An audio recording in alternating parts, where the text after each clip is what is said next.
Yo, what up, YouTube? What up, chat? It's time for episode 3 of KR Drama. The K drama that we have been struggling through. Now, this is something that I was linked to on Reddit. This is apparently an interview that a Korean protester got with individuals at Smilegate. Now, I have some concerns, some questions about this, and about the validity of it. Now, I am going to, look at this objectively, right? I'm gonna read this, but I did read a little bit of it before stream, and yeah, I do have some questions about the validity of this, and we'll talk about that. Okay, so hello, my name is, I'm not even going to try to pronounce this name, and I conducted a protest by myself. Now, this indicates that this person protested by themselves, meaning, and in my head, now, if the person who's watching this is, who did this is watching this, feel free to reach out to me and, clarify on anything that I may be wrong on. I'm sure that I'm probably going to make a lot of assumptions here about things, and maybe I'm wrong, but apparently this person protested for 1 hour between 9 to 10 a.m. By themselves. Now, I don't know about how people handle things in Korea. If there was one person sitting outside of my building protesting me for 1 hour, I would literally not care. There could be one person sitting outside of my house for 1 hour. Chances are I wouldn't care. Considering the fact of how much issues people have brought up in KR with the review bombing, with the YouTube false flagging, with, all of that stuff, the constant posts on Reddit about, KR's mad, and I'm like, oh, ho's mad, Q hooked 7 times, what a surprise, what's new. One person sitting outside of Smilegate's headquarters, I would unlikely believe warranted a business manager, a business team leader, and an operation team leader coming out to visit one person protesting. Now, again, I don't know how things are over there. Now, maybe if the person had like a news crew with them, that could be a whole thing, but I'm just going to say, starting out a little on the sus side. Now, if Smilegate would come out and be like, yeah, we met with this person, hold some validity, is what it is, I'm going to be taking this with a grain of salt, because anybody can make shit up, right? It's the internet. I don't know this person. Maybe this person has some sort of thing that they can do, like a selfie with like one of the team managers. Great, but one person protesting, a manager, a team leader, and 2 team leaders, I don't know, man. Seems kind of sus. Also, before anybody posts in the comment section, well, that's just how Korean culture is. I've gotten this a lot, and this is going to be a hot take, so prepare yourself for this one. If your rebuttal to toxic behavior is that's just how the culture is, then that culture is wrong. Just because that's how they do it doesn't make it right. You can't just dismiss people being douchebags and review bombing a game because they're big mad as, well, that's just how the culture is. Some cultures are wrong. That's wrong. I think that's terrible. I think that's, not constructive. I think that it is very childish. And I think that it's toxic and bullshit. So you might just want to dismiss it as That's just how it is over there. I'll come back and say, well, maybe they should change that. Maybe they're not right just because it's their culture. Anyways, so they ended up talking for about 2 hours. I did not want to fight, argue about balance, nor did I beg to preserve the status quo. I'm assuming that this is in reference to compensation / recall tickets. That is just my standards. Yeah, 100%. Just is what it is. I mean, you can say it's the culture. I really don't care. I'll just continue to say that I don't think that that's right. I hate that. I feel like just saying it's their culture is just a cop out and just dismisses toxic behavior. Now, again, this is a translation of the original Korean interview.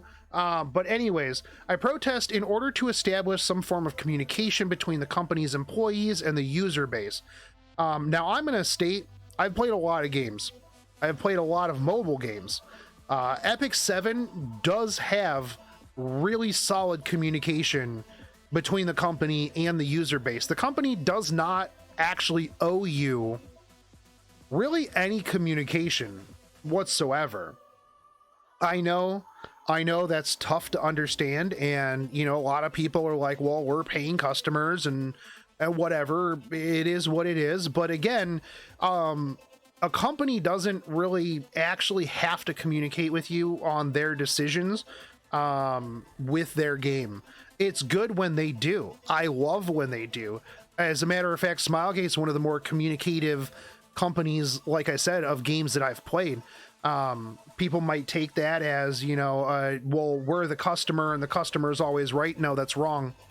The customer, like, actually, for anybody that ever brings up the customer is always right, go actually Google the whole context of that.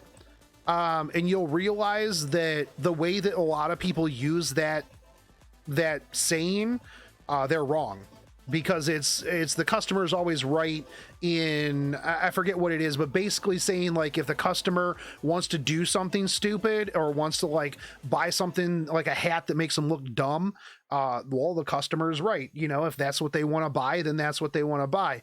But a lot of people have, you know, bastardized it over, you know, the years and stuff like that. The customer is not always right. As a matter of fact, the customer is wrong a lot of times. Anyone who's ever worked in, you know, any type of retail or fast food or anything like that knows that the customer is not right most of the time. Or anyways, back to this. Like I said, I protested to establish some sort of communication between the company's employees and the user base.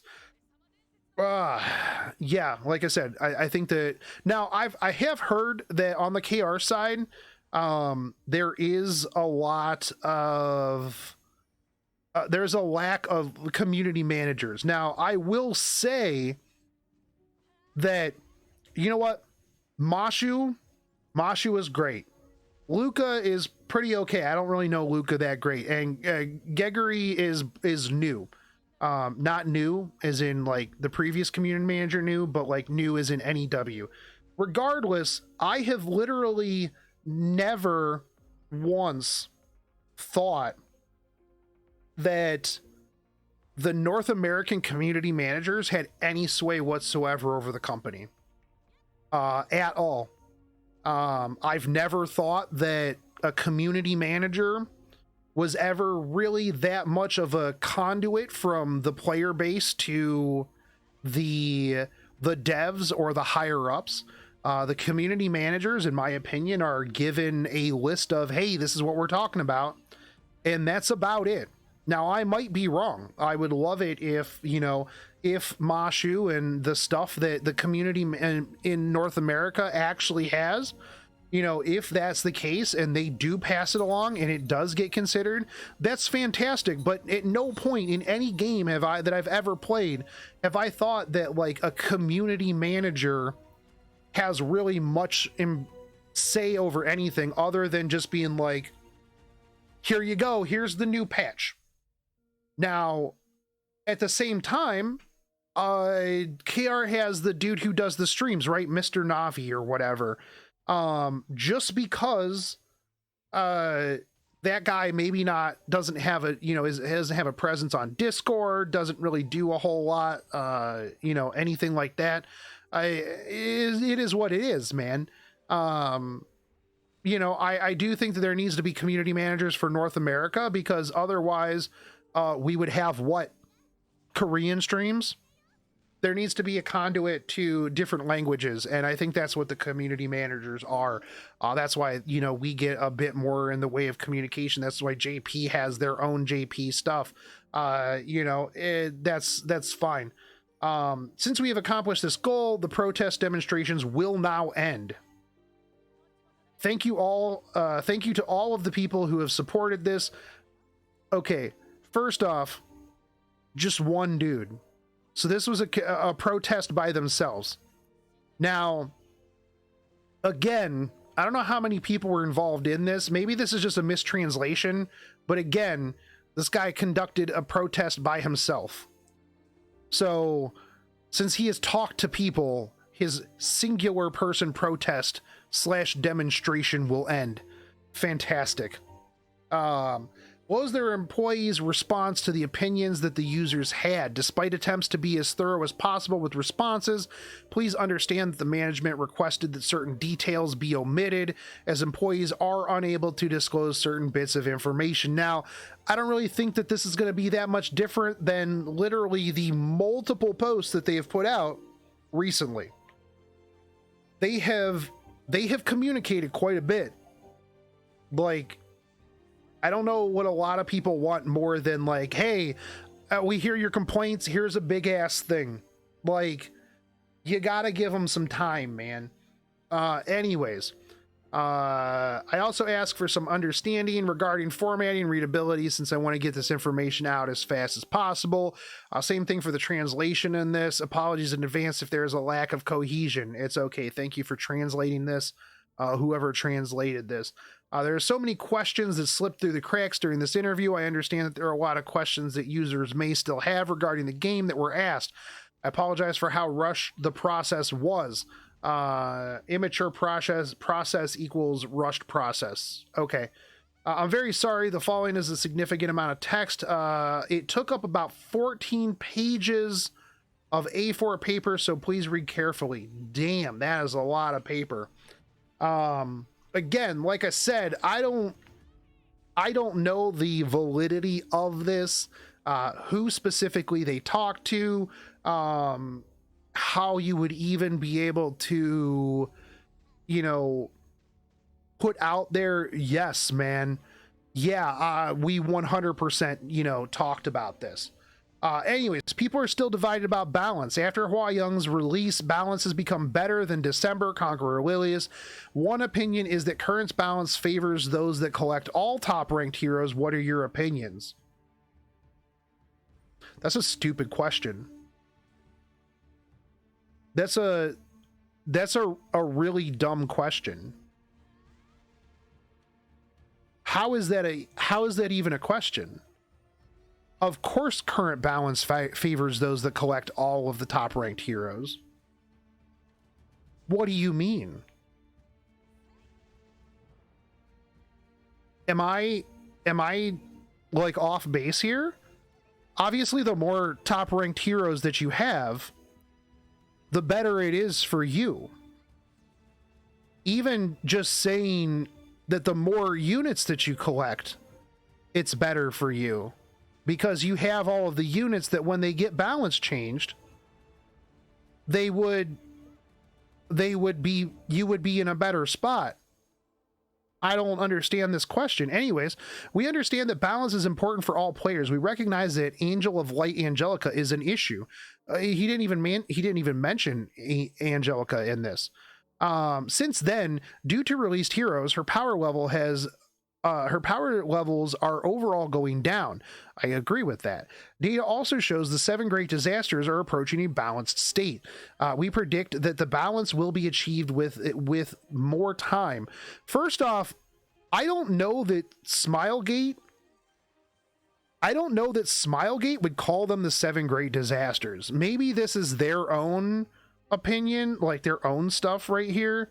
But like, I don't know that Smilegate has deemed them the 7 great disasters. Also, I don't necessarily think that they're approaching a balanced state. I mean, is that balanced state being those 7 are still super overpowered? I mean, I would put Hua Young into the great disasters. Like, what doesn't Hua Young like one shot, dude? But yeah, like this person didn't even mention Angelica at all. Now, I actually think that a lot of people are starting to slow down their Angelica.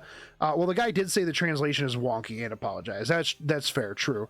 But like, here's the thing with Angelica of Light, right? Remember when Basar was super, super, super busted and everybody ran like ridiculously fast Basar, and then after a couple things changed, they just started running like a 220 230 tanky Basar to go after cleansers to just jack everybody up.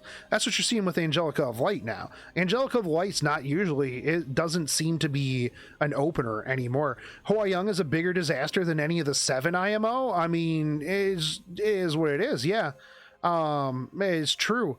But so anyways, they do say this person, whoever answered the question from the dev side, they predicted the balance will be achieved with more time. I mean, that seems like a pretty clear cut. That's what they've said in like the other things that were put out. Like they need more time to balance things. You know, it'll achieve more balance by releasing more units that kind of maybe balance things by either being more powerful or being direct counters to the 7 great disasters. Yeah, Hua Young is balanced AF because I have her. So is the cause of the lack of balance Angel of Light Angelica? No, not anymore. Like I feel like a lot of complaints are so focused on AOL when AOL isn't really that big of a disaster at the moment. I do not see Angelica of Light really as that much of a problem, especially when you can just run things like, you know, 28k Proof of Valor Ravi and just outlast. Yeah. AOL was overpowered. We recognized her early ban pick and win rates were too high. Since then, as heroes come out, the numbers are slowly adjusted towards balanced levels. The primary goal is to return to a state similar to the E7 World Cup. We believe that our current actions will lead to that state. So is this developer saying that they think that the E7 World Cup era was the balance point? Because I don't necessarily know that that's true either. Like, see, here's the question that I would have first. I would want to level set. What does the development team consider balanced? That's my thing. What do they consider balanced? Because no matter where you are, like, everybody's going to have a completely different opinion on what balance is. Look at tier lists. Every tier list is different because it's a different person whose opinion is a different thing, right? The Golden Boys era was balanced. LMAO. Yeah, every single meta is going to have some unbalanced shit. Like that's really what it's going to come down to. Like, was there ever a balanced point in E7? That's true. That's big true. It is, yeah. AOL is an easy win now. Yeah, I don't think the AOL is really that super big of a problem right now. I think there's a lot of things that came in that just shut AOL down. I mean, I think C. Lilius is a bigger problem. You know, it is what it is. But anyways, the upcoming update will result in many changes towards character balance. It is expected to change the meta from the current one that favors a select few units. This is what the developer wants. As it's a long-term plan, I know that I won't experience it with my own skin. I don't understand that right there. Implying that the changes that will last longer than their employment. Oh, okay. Immediately, our goal is to shift the game towards a positive direction, and the developers intend to show change with the updates as fast as possible. See, I personally think that they should take some time. I personally think that they should chill and put out good changes instead of really fast knee-jerk changes, because let's be real, has that ever been good? It's either a completely forgotten buff like Melissa, or it's Hand Guy, or a Ravi. I mean, honestly feel like the last buff with like Dilibet and stuff like that was actually one of the better buffs that they've done, because it wasn't stupid overpowered. It didn't take anybody and immediately make them 11. Like, Dilibet is good now, but is Dilibet, with Dilibet's improvements, is Dilibet an A Ravi? No. Is Dilibet a Hand Guy? No. I think that the last changes were good. So, you know, I think that taking more time to really figure out what they need to do is better than, oh shit, everybody's mad, let's just change some stuff. I don't think that that's necessarily the best course of action. I don't think that's ever the best course of action. Knee-jerk changes are typically kind of rough, honestly. But yeah, they should take their time going over who needs what for a buff rather than rushing to please the K players. Take their time to get it right rather than setting up for failure. I completely agree. I completely agree. The developers intended to show changes with the fastest update. Despite the new balance announcements, there are many changes that we can't discuss, leading to the seeming lack of communication from developers. Honestly, like I said, I think that the communication from the developers has been perfectly fine. Like, you can't expect them to come out with a big ass statement and then next week have all the changes in. You just literally can't. It's just not, it just doesn't work that way. Like, that's just not something that works that way. It really isn't. So people have to like give it some time, you know. As Hua Young was released, I was worried about character inflation power creep. It doesn't make sense to me that we can deal with that issue without nerfs. The game's longevity will only get shorter due to this power creep. The argument that nerfs are only a short-term solution is evading the actual issue, and the release of counters is pretty much a nerf. If I don't understand why the game is being purely balanced only around gear, if you could offer an explanation to the user base, I will communicate this to them. Okay, rather than balancing the game around equipment alone, I want to fix the game balance outside the gear system through exclusive equipments and Frenzy. An example of this was Celine's EE and how she's improved in terms of utility because of the equipment. The use of injury set increased as well due to the rise of Belian. In any case, if previously unused heroes gain value due to changes to equipment, another new meta may appear. It doesn't mean that they were meant to fit the sets. When you nerf, there is going to be a process of adjusting overall balance while nerfing. The same is said for buffing. When nerfing, you have to take into consideration that the unit will not be invested into as much anymore. However, with buffs, the issue doesn't occur, and overall balance can be the priority. This is why, in general, buffs are preferred. I disagree. Frenzy hurts the game? I don't think that's true. I think Frenzy is perfectly fine. Otherwise, you have 45-minute games. I think that's, yeah.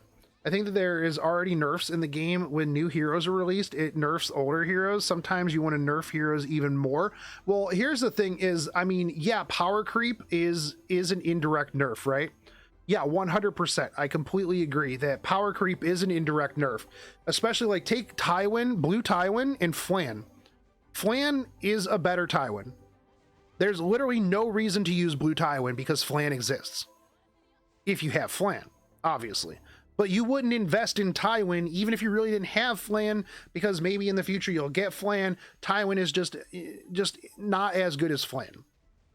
Here's the other thing too, is I agree with them. If you nerf a unit, is it going to be invested in as heavy as in used as much? Well, no. Well, no, of course it's not. But at the same time, yeah, that unit was overpowered. That's why everybody invested in it. Like, obviously, if you balance the unit, then people are going to be like, oh, bro. Oh, dude, this unit's dog shit now. This is the worst unit that's ever existed. This is the worst unit. Like, I want my molas back. I want everything back. This unit's garbage, dead unit. You know, like they did with Arbiter Vildred, you know, when they nerfed him. Literally never saw play ever again. Never. Like, once they nerfed Arbiter Vildred, he literally never... I haven't seen Arbiter Vildred ever. You know, there was never a point where Arbiter Vildred was meta after his nerf. C. Armin nerf literally killed the character. I have never seen a C. Armin since they nerfed C. Armin, like, ever again, like 100%. Yeah. Does it make the unit a little bit less used? Yeah, 100%. But I think that is not a bad thing. I would rather see somebody pocket pick a Rimuru than literally Rimuru and a Ravi every single game. Every single game. 100% of the time. Doesn't matter. Yeah.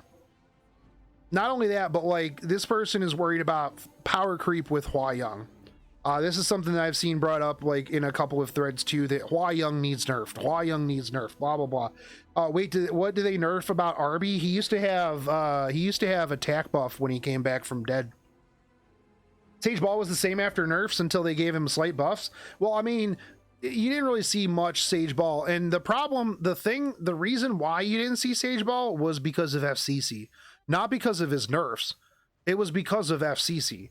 That was really what it was. That immunity set and FCC are what killed Sage Ball for the longest time. Silverblade Araminta, like, even though they changed her and they nerfed her, immunity set was what killed a lot of units back in the day. It wasn't the nerfs. It was the fact that Sage Ball couldn't strip 2 buffs. And so if you had FCC and immunity, you were safe.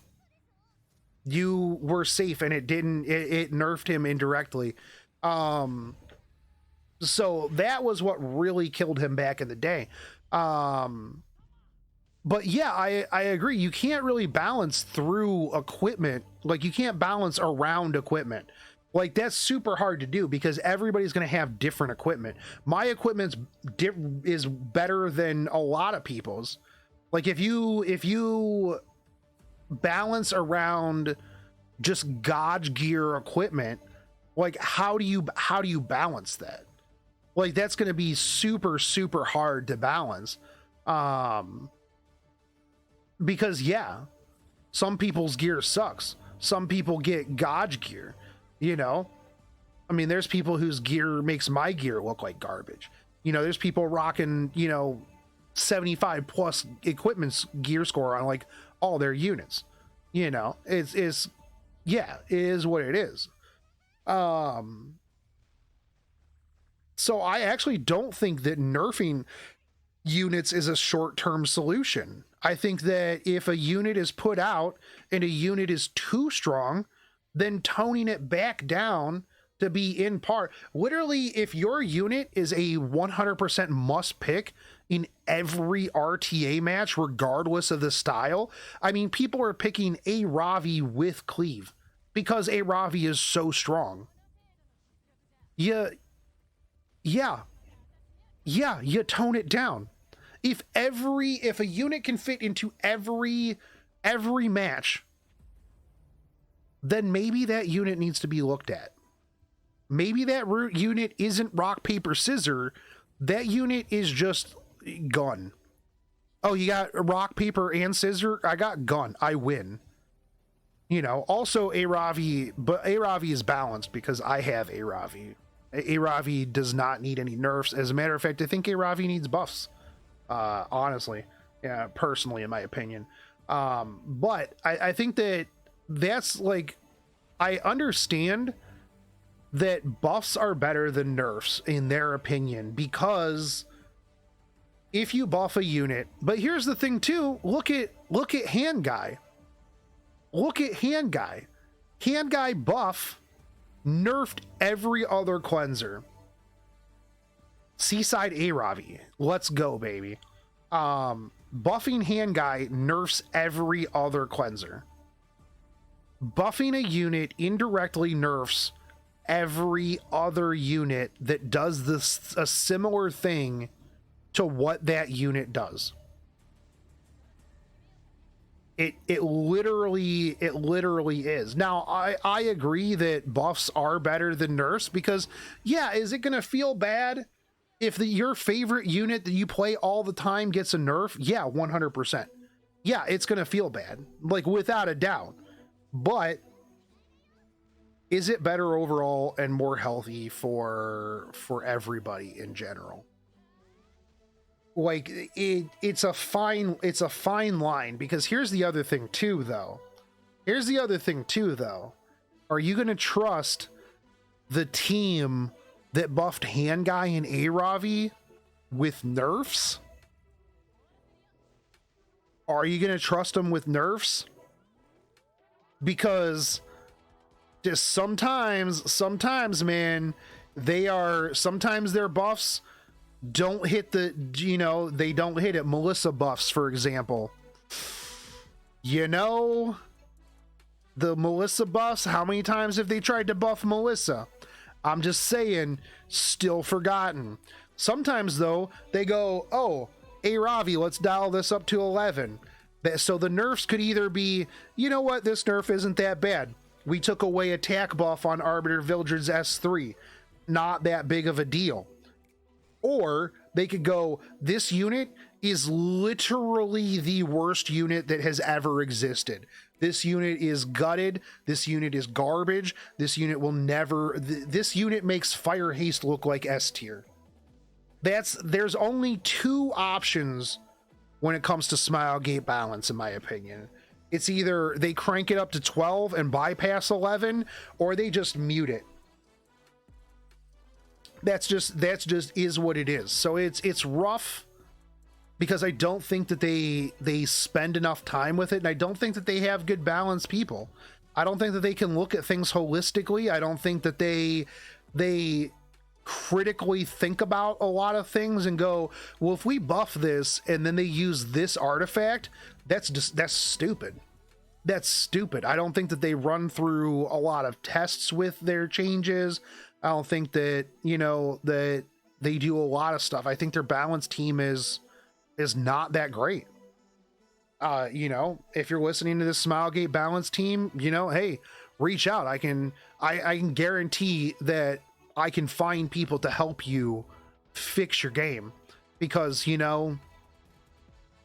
guys aren't doing a really good job with your buff cycles. Anyways, let's go. Rough translation of why they don't want nerfs, but mostly focuses on the difficulties in keeping units viable, popular, used after the nerf. I mean, you don't really have a lot of units being used all the time anyways, so it is what it is, man. It is what it is. Like, you're always going to have... Here's the thing. When people talk about balance, right? You are always going to have units that are not going to be used. No matter... You could buff every unit in the game. There's always going to be a worse unit. There's always going to be somebody at the bottom of the tier list. And you're always going to have units that creep up to the top and are the meta units. You cannot get away from that in any game. Literally any game that has units, there's going to be a best unit. Just is. 100%. You will never be able to get away from that. Now, do some games have a bigger pool of units? Yeah, 100%. But there will always be a best unit. Even after changes, now there's a new best unit. The best you can do is make the best units a bigger pool of diverse units. That's really how it has to be. I also think that different ways of drafting would allow for a more diverse, unit picking pool, like having the having a ban mid draft, I think would really shake things up. Yeah, it's super hard game to balance that I didn't think you can even do. Yeah, I probably couldn't. In fact, the things that you've suggested I didn't even like and would say that you have failed. Yeah, I mean, in my opinion, yeah, a lot of things that I'm also not a balance, I'm not a balanced dev, but I mean, I could definitely balance a lot of things better. But I also haven't looked at specific things. I don't know what specific things I suggested. But I do think that like tweaking certain numbers, tweaking certain survivability, stuff like that, it's hard. Balance in general is super hard, Skylar. And yeah, I mean, I also haven't really dug into like very specific units, right? That could be a whole other topic. But anyways, next one. Do you think that you can achieve balance with only buffs? At the very least, we believe we can achieve a balance from last summer. Beyond that, just achieving balance is the goal. I don't understand why they think last summer pre-Angelica of Light. Like, did they think that was balanced? Like, if that was the point, that was the balance, I would still say that it wasn't necessarily balanced. You still had a lot of the same picks. Again, I would go back to what is their definition of balance? What about power creep and how will it be fixed? The issue with balance is similar to power creep. If it isn't due to a specific gimmick, it's similar to how a unit becomes overpowered. Time will gradually fix the problem.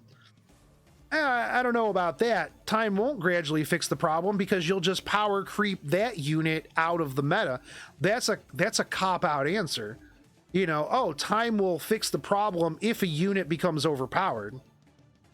Like, that's just silly because we balanced another unit to make this balance that was this, unit that was overpowered not as overpowered. Like what kind of answer is that? So is the balance and power creep one and the same? While they aren't precisely the same, they are extremely similar. Power creep is also viewed in the same lens as game balance. I'm just going to assume that character inflation is power creep. I think I said that earlier, but everyone. However, if you examine other mobile games, power creep is oftentimes the cause of their downfall. Couldn't Epic 7 also fail due to the same reasons? The management is trying to contain power creep as much as possible. Concepts such as 7-star heroes and super awakenings have never come to mind. Okay, there we go. That was something that somebody asked earlier in stream. Never have come to mind. Rather than having a patch that adds a new power level to the game, the goal is to shift the meta with a new gimmick. This is done to ensure that players are able to play as long as possible. Answer 2, I know that what worries me the most are the OP heroes. The biggest source of concern is if only the OP heroes are played over and over, just as the team leader says, the development team is doing their best, so I believe that things will improve. We will make sure that certain heroes don't become mainstream. Again, this goes back to what I was saying, is that there is always going to be meta heroes that are going to be picked 90% of the time.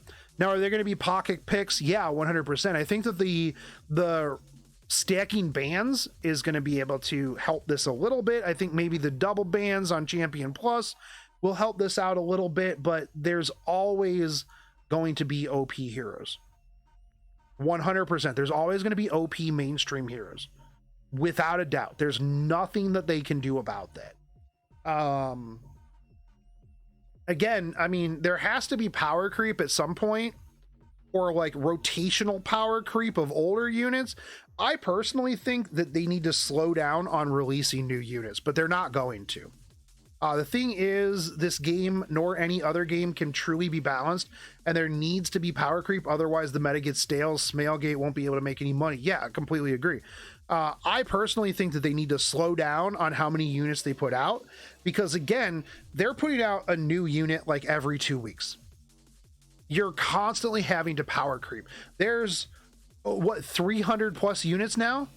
Like there's 300 plus units in the game. How do you balance that? How do you balance that? The answer is that you can't. It's just that simple. You really cannot balance that many characters, and we need to have less new heroes. Right now there's 249 heroes. Does that also count that also obviously counts 3 stars, right? Yeah. So yeah, 251 with ML Flan and Jacko. This game has more units than Summoners War over 8 years. Yeah, they needed to slow down. The problem is now they can't, right? I personally think that when we got a new ML unit rotation every month, that was fine. Because that was less characters. But then people complained that we weren't getting units fast enough, new units fast enough, and people were bored. And I'm like, bro, why? You know what? If there's not a new unit to roll, that just gives you time to stack. Use your sky stones for gear farming. Use your sky stones for anything else. Like, you do not have to always be rolling a new unit. The people who want new units nonstop are not the people that are like, you know, playing at a super high level. It's collectors, right? Because if you're a super omega whale, chances are you probably don't care if a new unit comes like every 3 weeks or every 4 weeks. What's 2 weeks to you? You're farming gear. That's really what it is. You know, I think that a lot of the people that are like, oh my god, when's a new limited coming? When's a new limited coming, guys? Oh my god, I need a new I need a new limited unit. Oh, these are people that play the game probably semi-casually and just want new collectible stuff. I think there's not much content in E7 besides hunt spam and RTA. PvE is one time and done thing. Yeah, I completely agree. I completely agree with you. I don't think that this game is really amazing when it comes to PvE. RTA is the focus of the game. Units do not equal content. They don't. I agree with Metal on YouTube. We need more SCs and as well as old characters. Yeah. This isn't Genshin Impact. Yeah. I mean, really the content, like when it comes down to it, the content in this game is RTA. That's their core. That's what they're focused on. I think that putting out too many units, it just is too much. Like, you can't balance that many units. They need to slow down. They need to put out maybe a new RBG. They need to put out a new unit once a month. Like, here's the other thing too. I saw somebody, less releases, more balance patches, agreed. The power creep kind of saves new players. Imagine having to mola every hero in the game as a new player. Yeah, I agree with you there. There's a lot of units that you don't have to mola, but at the same time, here's the thing. When it comes to balance, I mean, I don't like molas in the first place, okay? Like, you're not gonna find any mola simping here from me. I hate Molagoras. I think that if you want to just farm catalysts, you should be able to plus 15 everything on your account.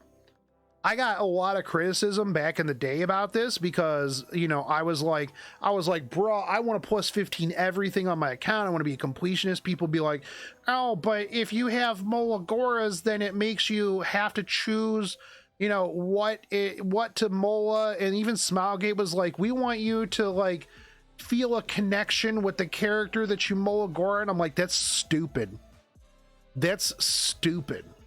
People are like, oh, well, if it was just Catalyst, then Whales would have everything plus 15 because there's no time gating and, you know, normal players wouldn't be able to keep up and blah. Well, it is what it is, man. Everybody would be able to. Wow, did webcam... Hold on. No, how did they... Are they following me? I changed my thing. I changed it so only people that are following me or subscribed could chat in my my thing. Get out of here, dude. Get out of here, bot spammer.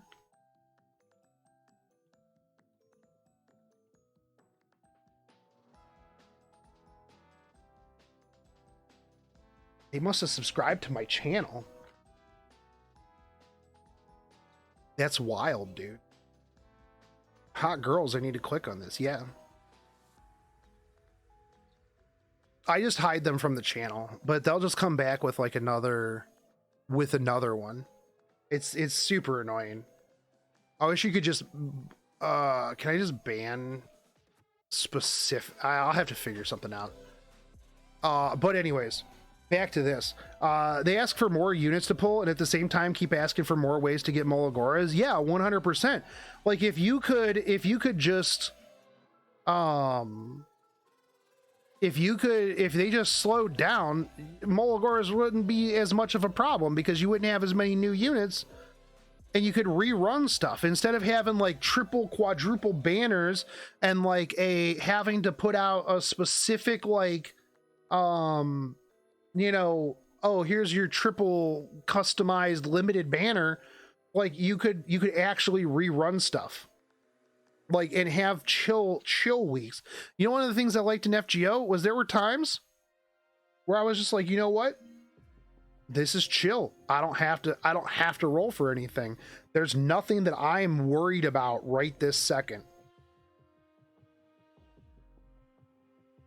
Nothing that I have to worry about right this second.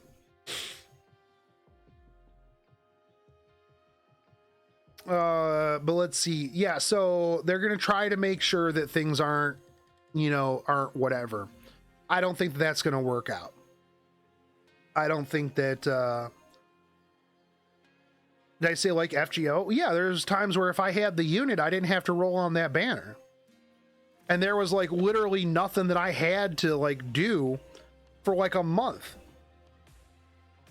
I mean, I still play FGO and compared to E7's release schedule. I mean, you know, if I already, like I said, if I already have the unit, I don't really have to do anything. I could just chill.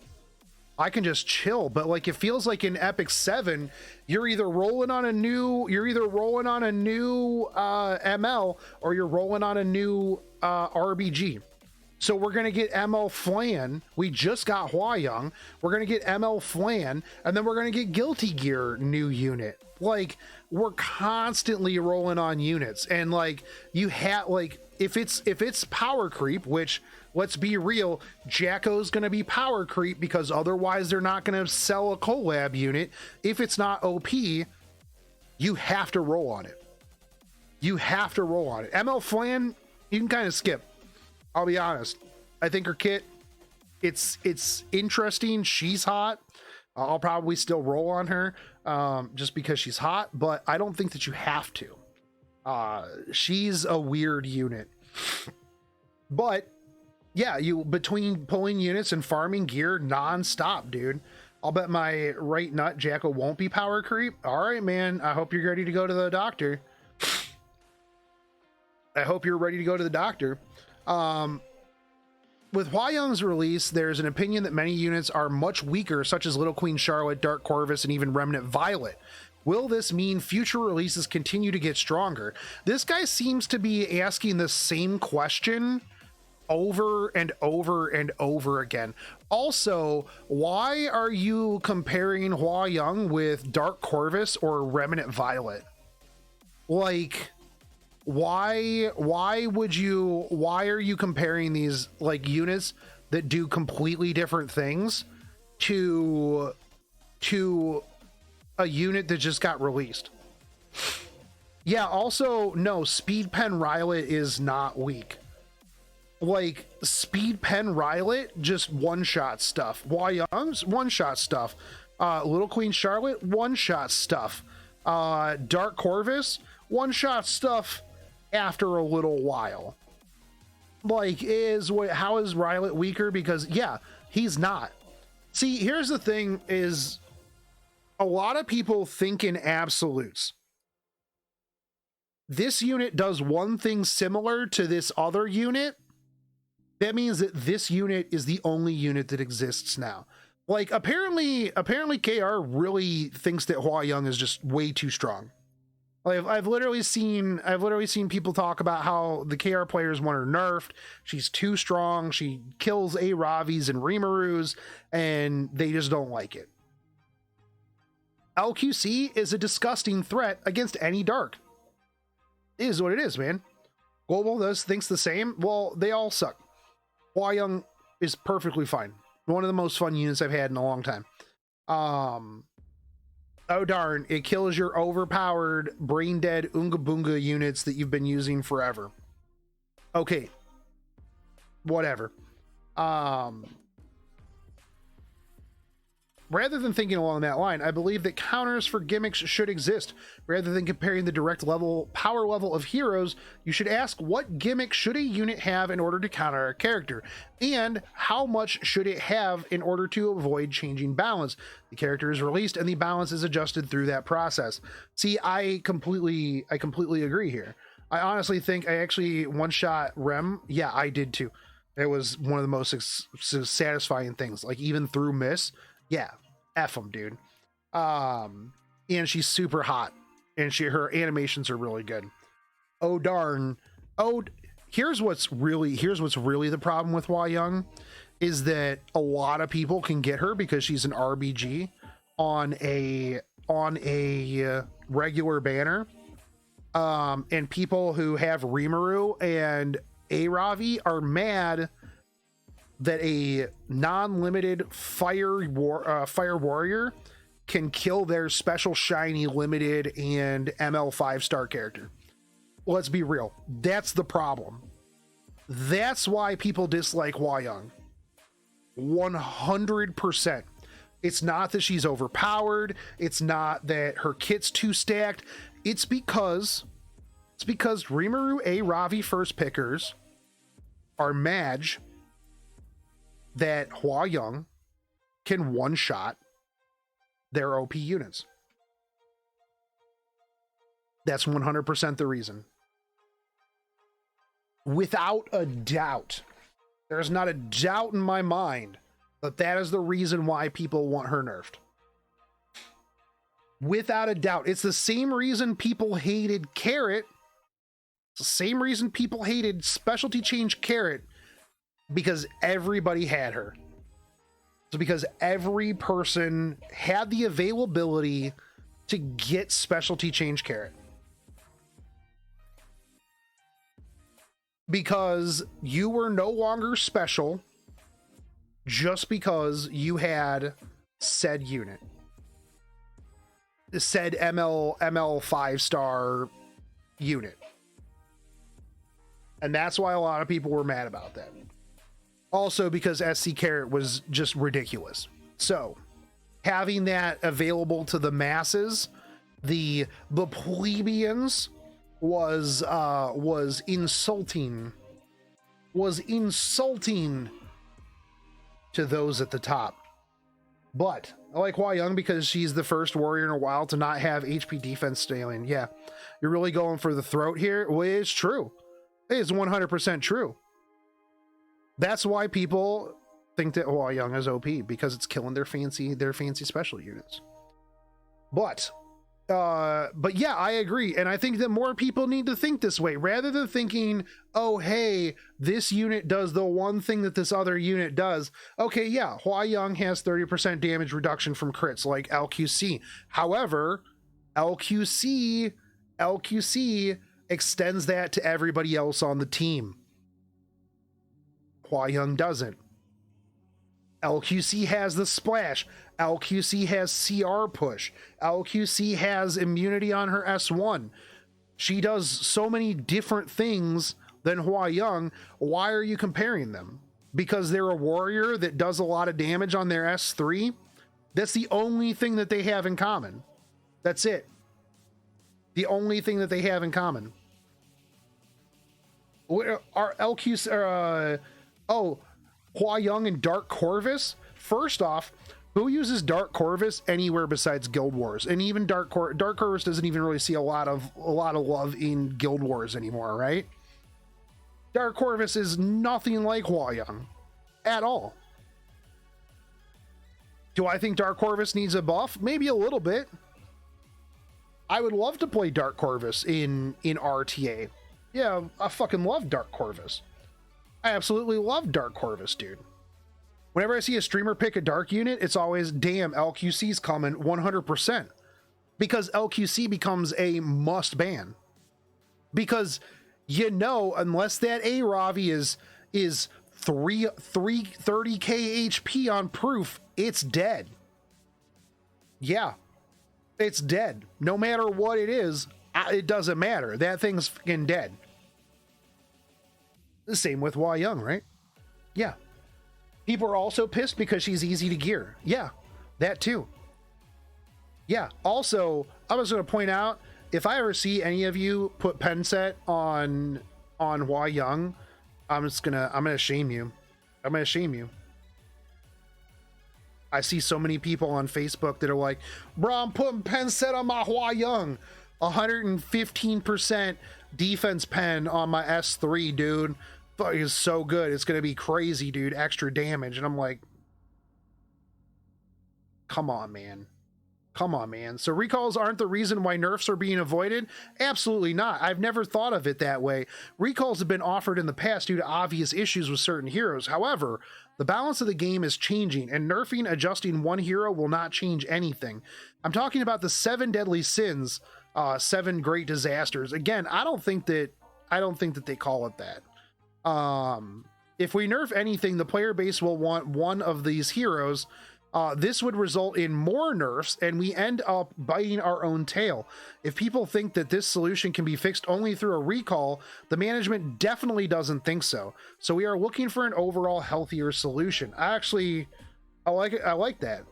I like that, actually. Because that's what I said. That's why they're not going to put out recall. They're not going to put out selectors, because no matter who you nerf, you'll literally just turn that into whatever the next most OP unit is.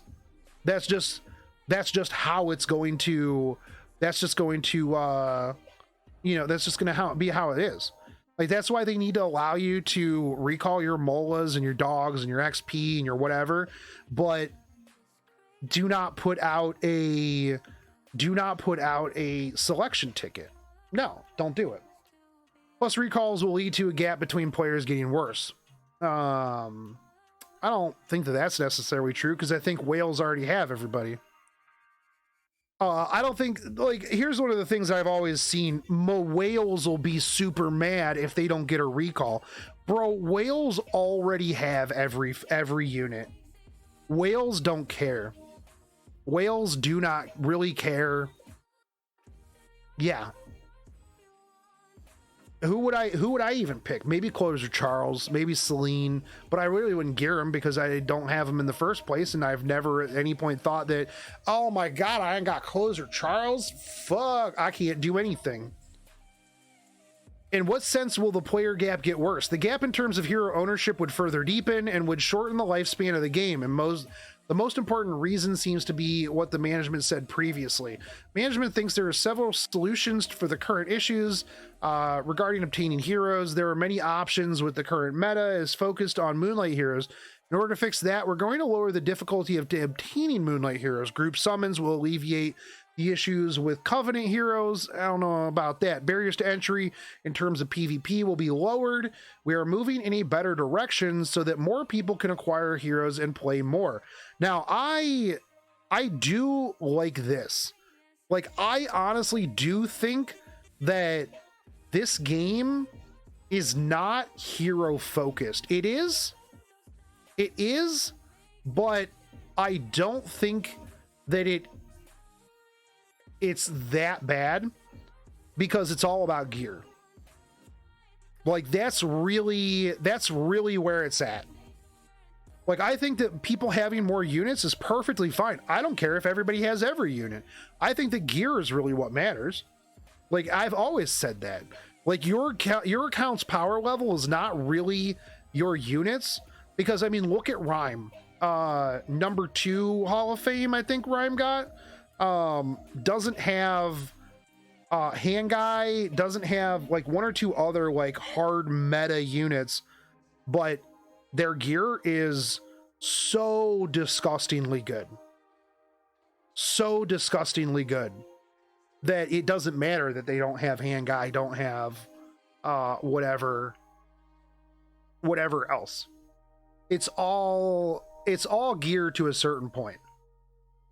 You seem to keep talking about nerfs, but there have only been 16 nerfs since the start of the game.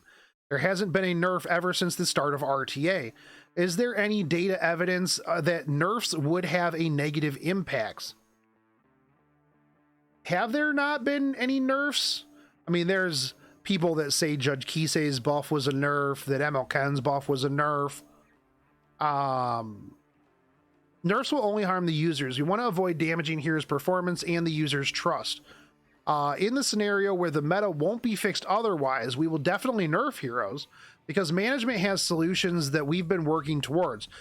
We are going to try not to nerf, as we mentioned before. Nerfing will affect too many heroes since a nerf on a specific hero will not only affect the people that own it, but the heroes that are related to that hero. Therefore, we try to avoid nerfs as much as possible.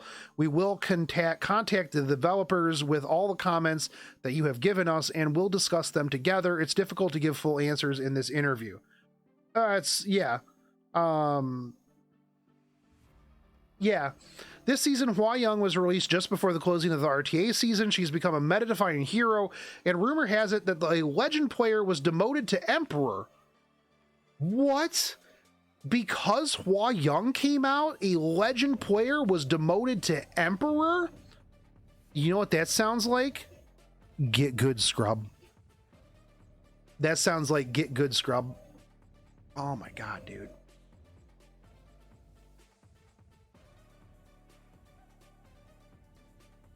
Hold on one sec.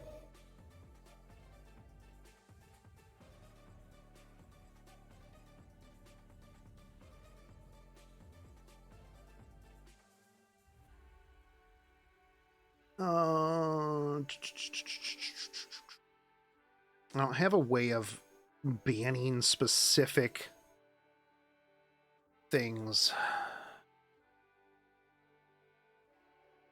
Oh well. Oh well, we'll just get them as we go. Thank you YouTube bots for the subscribe. Anyways, yeah, no, I'm just gonna say, if you're a legend player and a unit like Hua Young comes out and you get demoted to Emperor because you just can't compete against it, that sounds like a you problem. That sounds like a you problem. Like, sucks to suck that you got demoted from legend to Emperor. Not only that, but I mean, if you couldn't stay in legend just because a new unit came out, then maybe you didn't deserve legend. All the other people who stayed in legend, all the other people who stayed in legend stayed in legend. Funny enough, it's not that big of a deal because RTA basically doesn't have any rewards for high end. Yeah, I completely agree. Yeah, after a certain point, it's like, bro, do you really want to suffer through what is the reward? A legend frame so you can sell your account for more in the future? That's really what it is. You know, oh, you got your legend frame? Oh, fantastic. What does that mean? Well, it means that I have a much bigger PP than you. No, you know, yeah. I mean, is getting Hall of Fame a big deal? It depends. You know, the reward for that is just you being like, oh man, I'm Hall of Fame. I'm really good. I can quit this game now. I did it. I achieved the pinnacle of Epic 7. Means he spent 1,000 more hours in RTA than them. Yeah, 100%.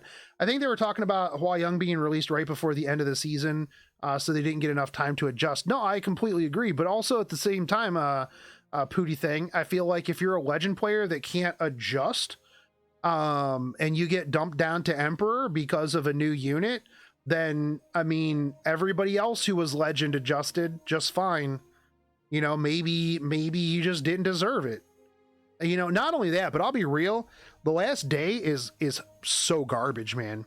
The last like couple of days of RTA is brutal, dude. I don't understand how people have the mental fortitude to do that. Like, dude, the couple of times that I tried to get legend, in a Walmart, in a fucking McDonald's parking lot, I was like, bruh, man, I hate this game. Every time that I have tried to climb on the last day of RTA, I just question whether or not I want to continue playing this game. I don't understand how Elf Mage does it. I don't. I literally have no clue how that dude plays like 8 hours of RTA a day. Maybe he's just a masochist. Maybe it is what it is, man. But like, yeah, I do not understand how some people can do that. It's crazy. Like, props to them, I guess. But they do seem very adamant about no nerfs. So in their thing, is it normal to release character changes, the character that changes the meta this close to the RTA season's end? Yes. Yes. As a matter of fact, I'm pretty sure that almost every single RTA season they have put out a balance change or a garbage unit that has just effed things up. Every single season, I'm pretty sure, at least like super close to the end of the season. Like, they do this all the time. Like we were talking about earlier in stream, I personally think that anything like a month out from the end shouldn't be usable in the ladder. Nerfs equal recall because people will complain on the investment that you can't get back. Yeah, I mean that's something that they've kind of mentioned in here too. Not only that, but like if you give them a pick ticket, then they're just gonna pick whatever the next most overpowered unit is. Yeah, we found in 5 minutes just how OP. Well, yeah, I mean, I did that as soon as as soon as the math damage calculator was up. I mean, look at damage by the numbers. I had like a huge number erection in my pants, and I'm like, man, Uberius Tooth on this thing is going to be stupid. As I'm like, this is going to one-shot everything. One-shot absolutely everything. But we have been discussing this as an important issue with the developers since last season. Accordingly, we're considering changing the start cycle of World Arena. We are attempting to have a new hero and balance adjustment not interact with the RTA season's end. Yes. This is what they need. This is 100% what they need. This is not intentional. We are not attempting to change the meta right before the season ends to increase sales. This guy didn't even say anything about sales. This guy didn't even mention a word about sales, and this dude's like, oh man, yeah, no, we ain't doing this to increase sales. What are you talking about, dude? This is just a scheduling issue. Yo, this is crazy, man. We wouldn't do this to like make extra money off of an OP unit in the last couple of days of a RTA cycle. What? No, dude, bro, come on. We'd never do anything like that. Oh man. So you're discussing the adjusting the schedule in the future? Yes. That's a good answer. This is regarding the balance survey. Why did you ask about the Covenant and Moonlight heroes that users want to have a balance on? Is this for sales? Yes, management is very concerned about previously released heroes. When newer heroes are released, there are always users that wish to have other heroes available on banners, and we need the data to best fit the user's desires. The banner rotation for heroes that haven't been released in a while are currently being managed. We know that it seems like the question focused purely on sales. Well, yeah, I mean, it's stupid. Of course it would be. Yeah, what unit does everybody want to see? Yeah, we'll release that one so you buy this unit. It's a dumb question. especially considering the nature of the survey. As we mentioned before, we were making it easier to obtain Moonlight and Covenant characters. Yeah, dude, nobody wants to see a blue Tywin banner. Nobody wants to see a blue Tywin banner. They want to see, you know, a unit that they're going to use. Is what it is. People be like, oh, I don't like this. I don't like this unit. I personally like when they put units that I don't want to roll on because, again, allows me to just save. I don't know why everybody got that. Oh God, I gotta roll, baby. Give me that gotcha addiction. Management is looking at all communities. We need to know if our observations line up with the results of the survey. We apologize for any misunderstandings. Man, you guys don't have to worry about misunderstandings. We understand that it's inevitable that wanted heroes and sales are inevitably connected. The question was not asked to cash in on extra sales.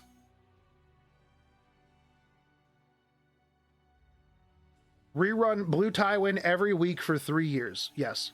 Weekly ban system with player votes solves all this. I mean, that's not necessarily true. That's not necessarily true because here's the other thing on that one. If it's a player vote, obviously people would ban the unit that a lot of people don't have. And let's say every week a Belian gets banned. If every week Belian gets banned, the people who spent money on Belian are gonna be mad that Belian is global banned every week. I mean, if there's global bans, then there should be no pre-bans, right? Because, I mean, if you just global ban Belian every single week because that's just the unit that everybody hates, I would feel, as a Belian owner, I would be kind of sad that the unit that I spent all that time gearing up and everything like that would be completely useless. At least if somebody pre-bans it, then they don't have an option for another ban, right? That takes their pre-ban out of the pool.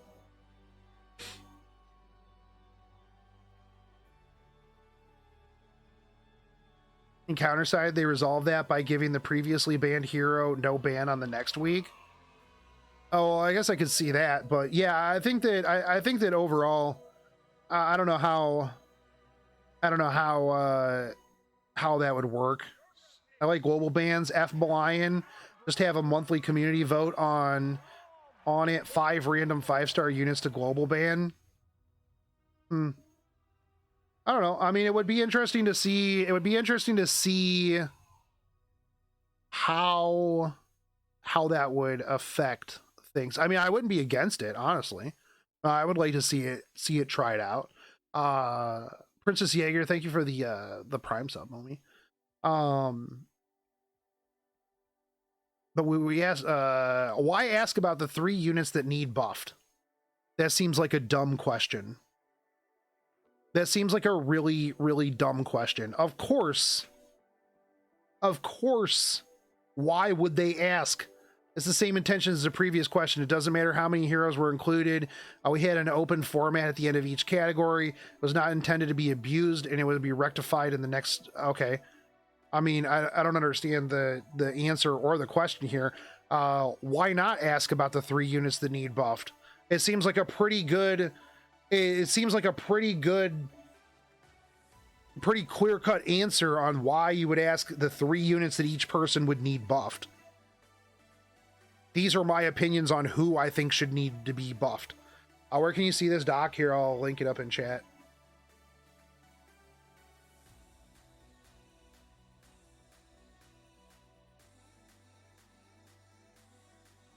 There are definitely things that we can improve for this section. We're sorry. I don't understand why they're apologizing for that. This is a question about Angelica of Light. They're really, really obsessed with Angelica of Light. AOL is the beginning of the decline in balance, so how can such an overpowered character be released? Because we didn't test it.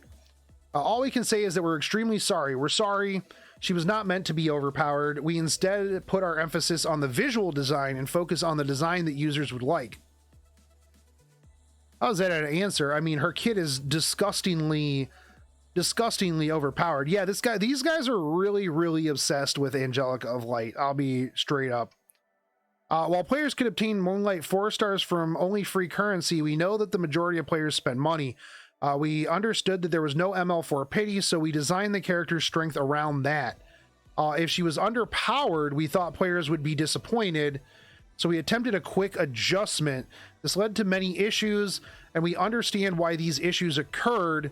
We once again apologize. Okay, so what I'm getting from this is that if people were pulling this with money and the character was underpowered, they'd be mad. So they made it overpowered so that when people pulled it with money, it was overpowered, which meant that people would pull it for money because it was overpowered. So they were distracted by feet and didn't care about her kit. Yes, pretty much that was the end of it. That seems like such a dumb answer, dude. Removing the CR push and the skill null from her kit would be manageable, right? Yeah, I think that would be fine. I think that the cleanse would be good, but yeah, getting rid of the stupid skill nullifier from her kit would be fine. And the CR push, why have both of those, dude? In other words, they wanted more money because no pity. Yeah, I mean that's kind of what they made it sound like. There's no pity, so the people who spent shit tons of money getting it wanted an overpowered unit. So they made it overpowered so that more people would spend money to get it. If it was released under power and then they buffed it, people that didn't pull would be salty. Yes. Yeah, 100%. What do you expect from people who buffed haste 5 times? This is true. That's 100% true. Yeah, AK hand guy. Yeah, if you didn't pull it and then it gets buffed, then you get super mad. But if you pull it and it's underpowered, then yeah, it's a no-win. But I think, like River said, they were distracted by feet, and that was what it was. About the preservation of value.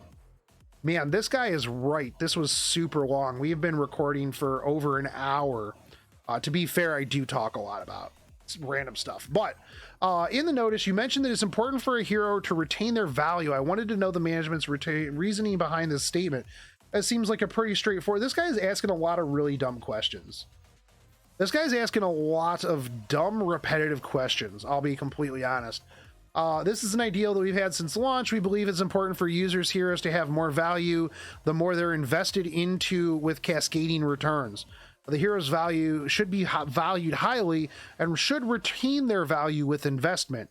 Well, that's out the window with power creep.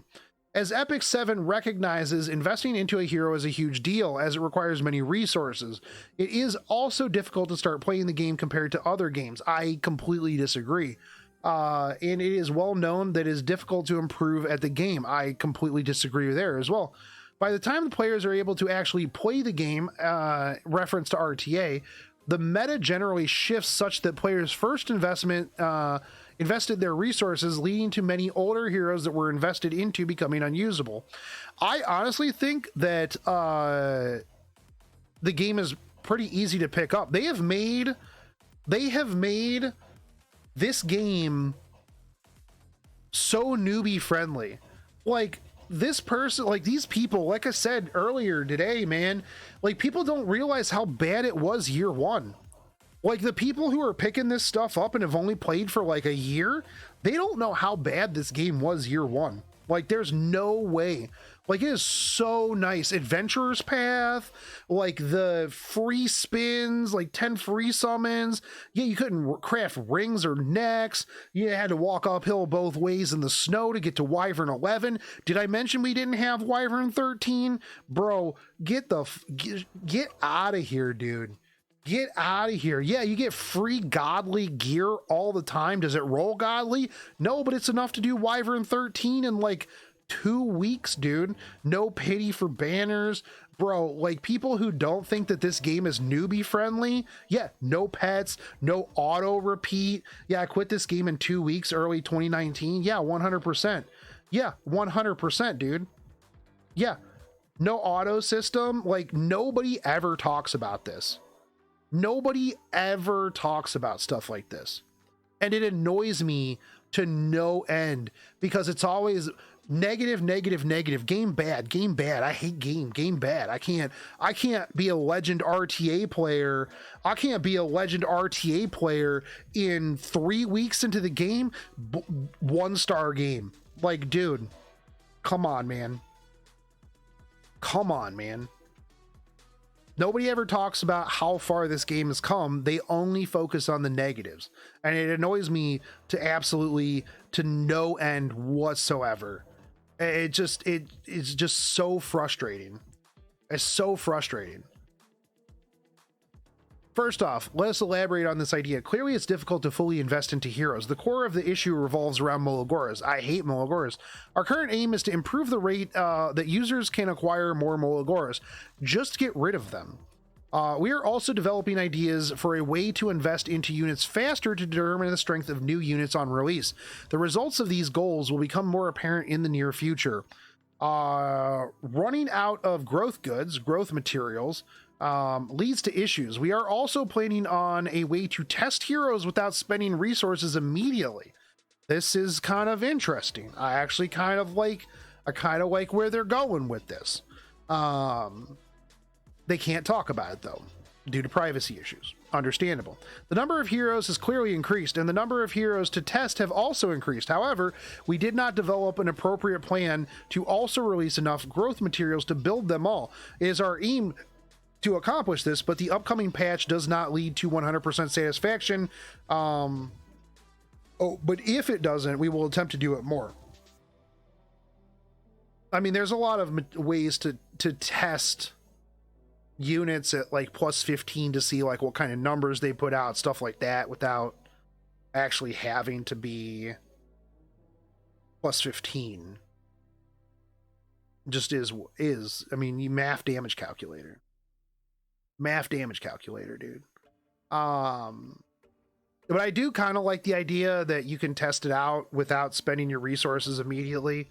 Obviously it'll be something where you can't take it to RTA, you can't do competitive stuff with a plus 15 temp unit, most likely, maybe mocks or something like that. But yeah, do you have any plans to allow players to reset heroes that are already invested into? Currently, there's no intention to allow players to reset heroes. Instead, the intention would be to make heroes more usable. We will do our best to ensure every single hero has a role in the game. That's going to be literally impossible. Yeah. No, it's super impossible to make every unit have a role in the game. Just, yeah, you can't. It seems simple enough to offer players a reset. However, this will lead to players tossing harder to use heroes aside. Even if it's not an RTA, every character should have the ability to be used, even within PvE. Okay. I still think that, I mean, in PvE, yeah, people aren't going to use Fire Dingo. It is what it is. What if they buffed every 3 and 4-star? God, I wish they would buff every 3-star, especially change for every 3-star. Not Gwen. Nobody asked for Gwen. As it is still expensive to invest fully into characters, it's difficult to keep up with the release of new heroes. We agree we will fix what we can with the current system. However, due to inconsistencies between material distribution and hero releases, there will be times when resources are tight. A lot of these issues will be addressed through various events. Information regarding this will be released with a future patch. Or future news with next major update. Players have been preparing since last year with experience a large reduction cost. Yeah, I think they've come a long way in this too, man. Like, bro, remember when 3-stars needed Mologoras? I do. Remember when we didn't get 3 free Mologoras for being friendship 10? I remember that. Remember when we got like 2 Molagoras a month and they were like, yo, be happy about that. I think it was always more than 2 Molagoras. That's an exaggeration. Someone's going to call me on that. Someone's going to call me on that. Yeah, and you needed Molagora Gorgos, like super booty thick Molagoras. Yeah, come on, man. I mean, it's come a long way. I still hate Molagoras. People will take me out of context when I say shit like, yeah, it's a lot better. They're like, oh, so you're saying that Molagoras are fine and that everything is perfectly fine. And I'm like, no, I still hate Molagoras. I absolutely hate Molagoras. Molagoras are the worst. That's not me saying that I don't think that they're a lot better, exponentially better than they used to be. Yeah. Just give 15 molas for friendship 10? God, I would love that, dude. I would love that. I would love stacking hunts, use 20 times the amount of energy for one hunt, for 20 times the amount of rewards. That would be pretty sweet as well. That would be pretty sweet as well. But I don't think that they'll do that. They want people playing their game for extended periods of time. Imagine, yeah. In my time of weakness, I used up all of my Molagora Gorgos. Yeah. Sag times. I remember when the first Destina event, you had like an endless lottery box that you could get Molagora seeds out of. God, I was so hype when it came back around. I was so hype when it came back around, and then they capped the amount of boxes that you get. Oh, Sag time. Sag time. Anyways. You mentioned the video upcoming major patch is currently in production. Oh, hold on. What was this? Oh, that was something about the last one. You mentioned that older heroes will be receiving places roles in the game, but how will balancing affect this? Balance adjustments can also help with giving older heroes a role in the game. In fact, such a balance adjustment could lead to heroes being used in a specific situation, such as expeditions. The job/role of every hero gained will be closely monitored by the developers.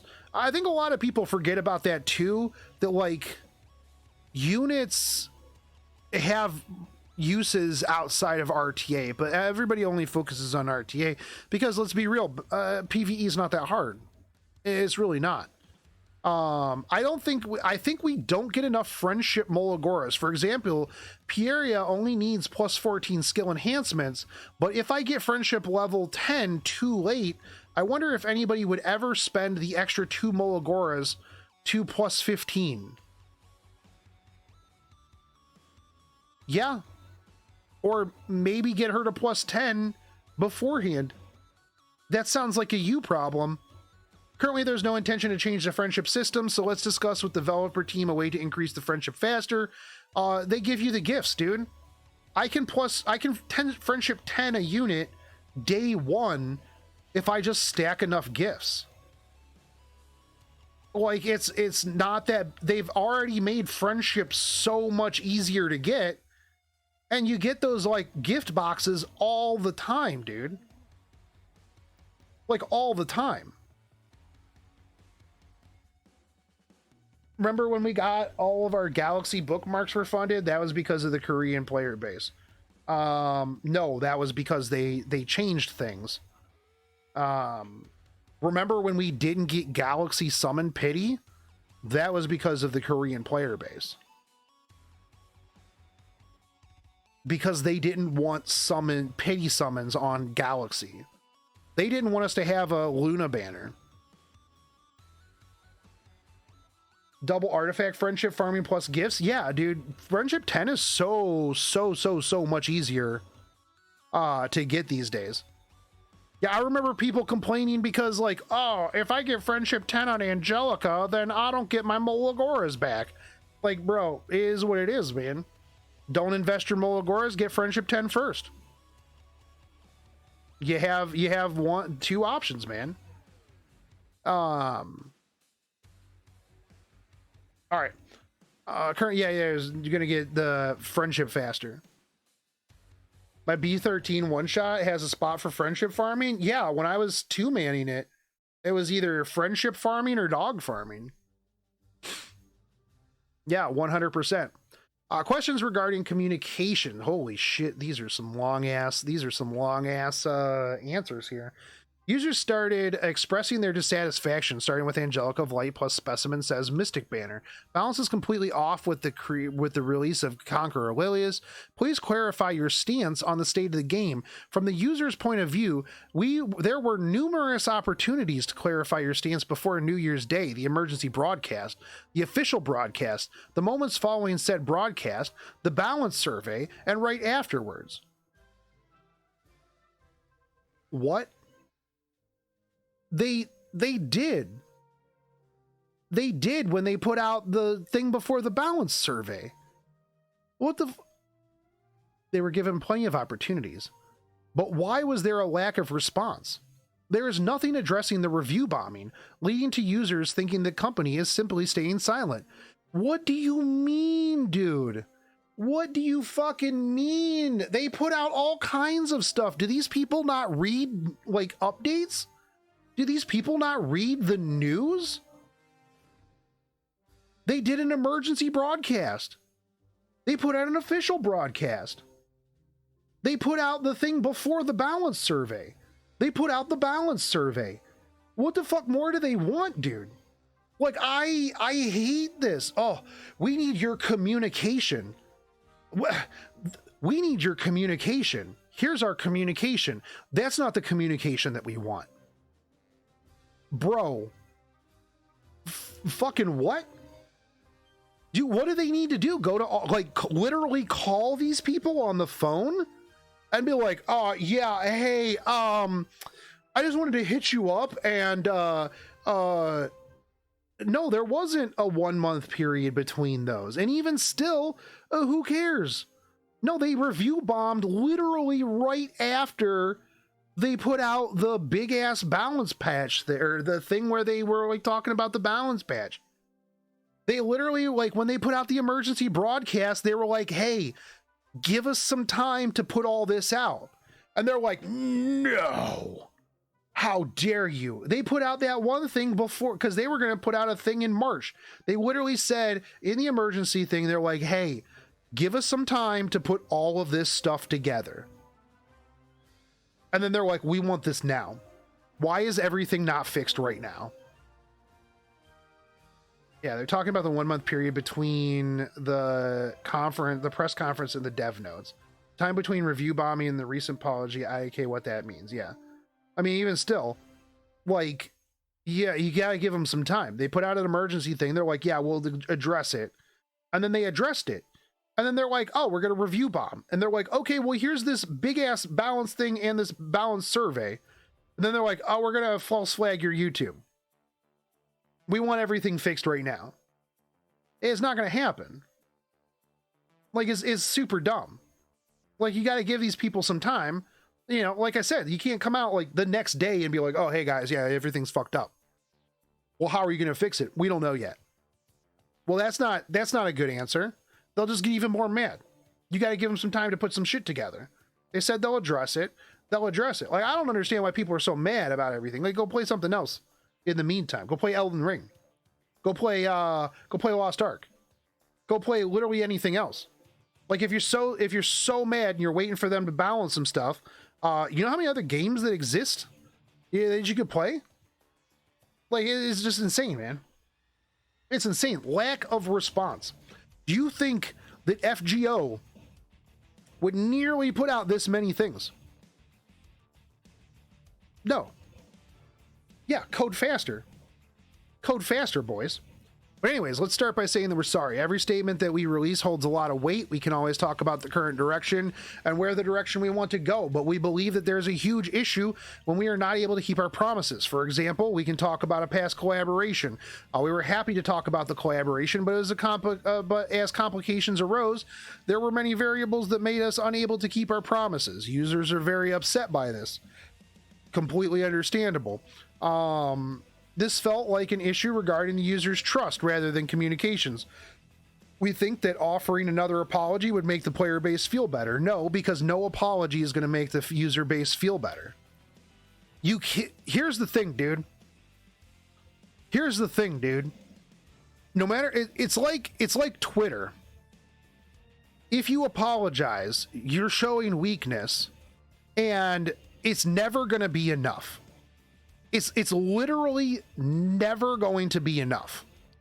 No matter how many times you apologize to people who are fucking mad, it's never enough. There's never going to be a point where they're going to be like, oh, you know what? Yeah, we were wrong. It's cool, dude. It's cool. We don't mind. Everything's fine now. Everything's fine now. No, they're going to still be fucking mad. They're still going to be mad, dude. Bribery rewards is never a solution to a problem. I completely agree with you. I completely agree. You sit down, you go, look, this is what we're going to change. This is when we're going to change it. This is when we're going to shoot to change it. Don't like it? Go play something else. I'll be real, the vast majority of people who are super, super mad about this make up such a tiny fraction of the community. If they just came out and they're like, sucks to suck, dude. If you don't like it, there's plenty of other games to play. They'd be like, oh, well, I'm mad. And be like, well, that sucks, man. That sounds like a you problem. I don't know what to tell you. Go find something else. You know? I really don't think that it would hurt their bottom line that much. I really don't think it would. Because let's be real, a lot of the people who are super mad probably stopped spending money on the game. Because guess what? When I was not happy with the game, I stopped spending money on the game. If they lost me as a player, I was already not spending money on the game. I would not hurt their profit margin at all because I'm not spending anything. Yeah, that's just how it goes. 50 mola for a 5-star review. That's my final offer. Dude, I'd 5-star review them for 50 mola goras. But anyways, we think that offering another apology would make the player base feel better, but if we can't give you a definitive answer, that's obviously another problem. This causes even greater dissatisfaction. So whenever we attempt to communicate with the player base, we try to include as much confirmed and objective information. However, currently we're unable to do anything other than broadcasting and announcements. While various ideas and opinions come up during streams, we are unable to give answers on the spot. Yeah, 100%. Our lack of direct response is taken as us having nothing to say. We are reflecting on this, and we are thinking about how to reorganize our responses. We will do our best to respond as quickly as possible with even the smallest detail. You do not have to answer Twitch questions at all. If somebody in Twitch asks me a question that I don't have an answer for or I don't want to answer, guess what?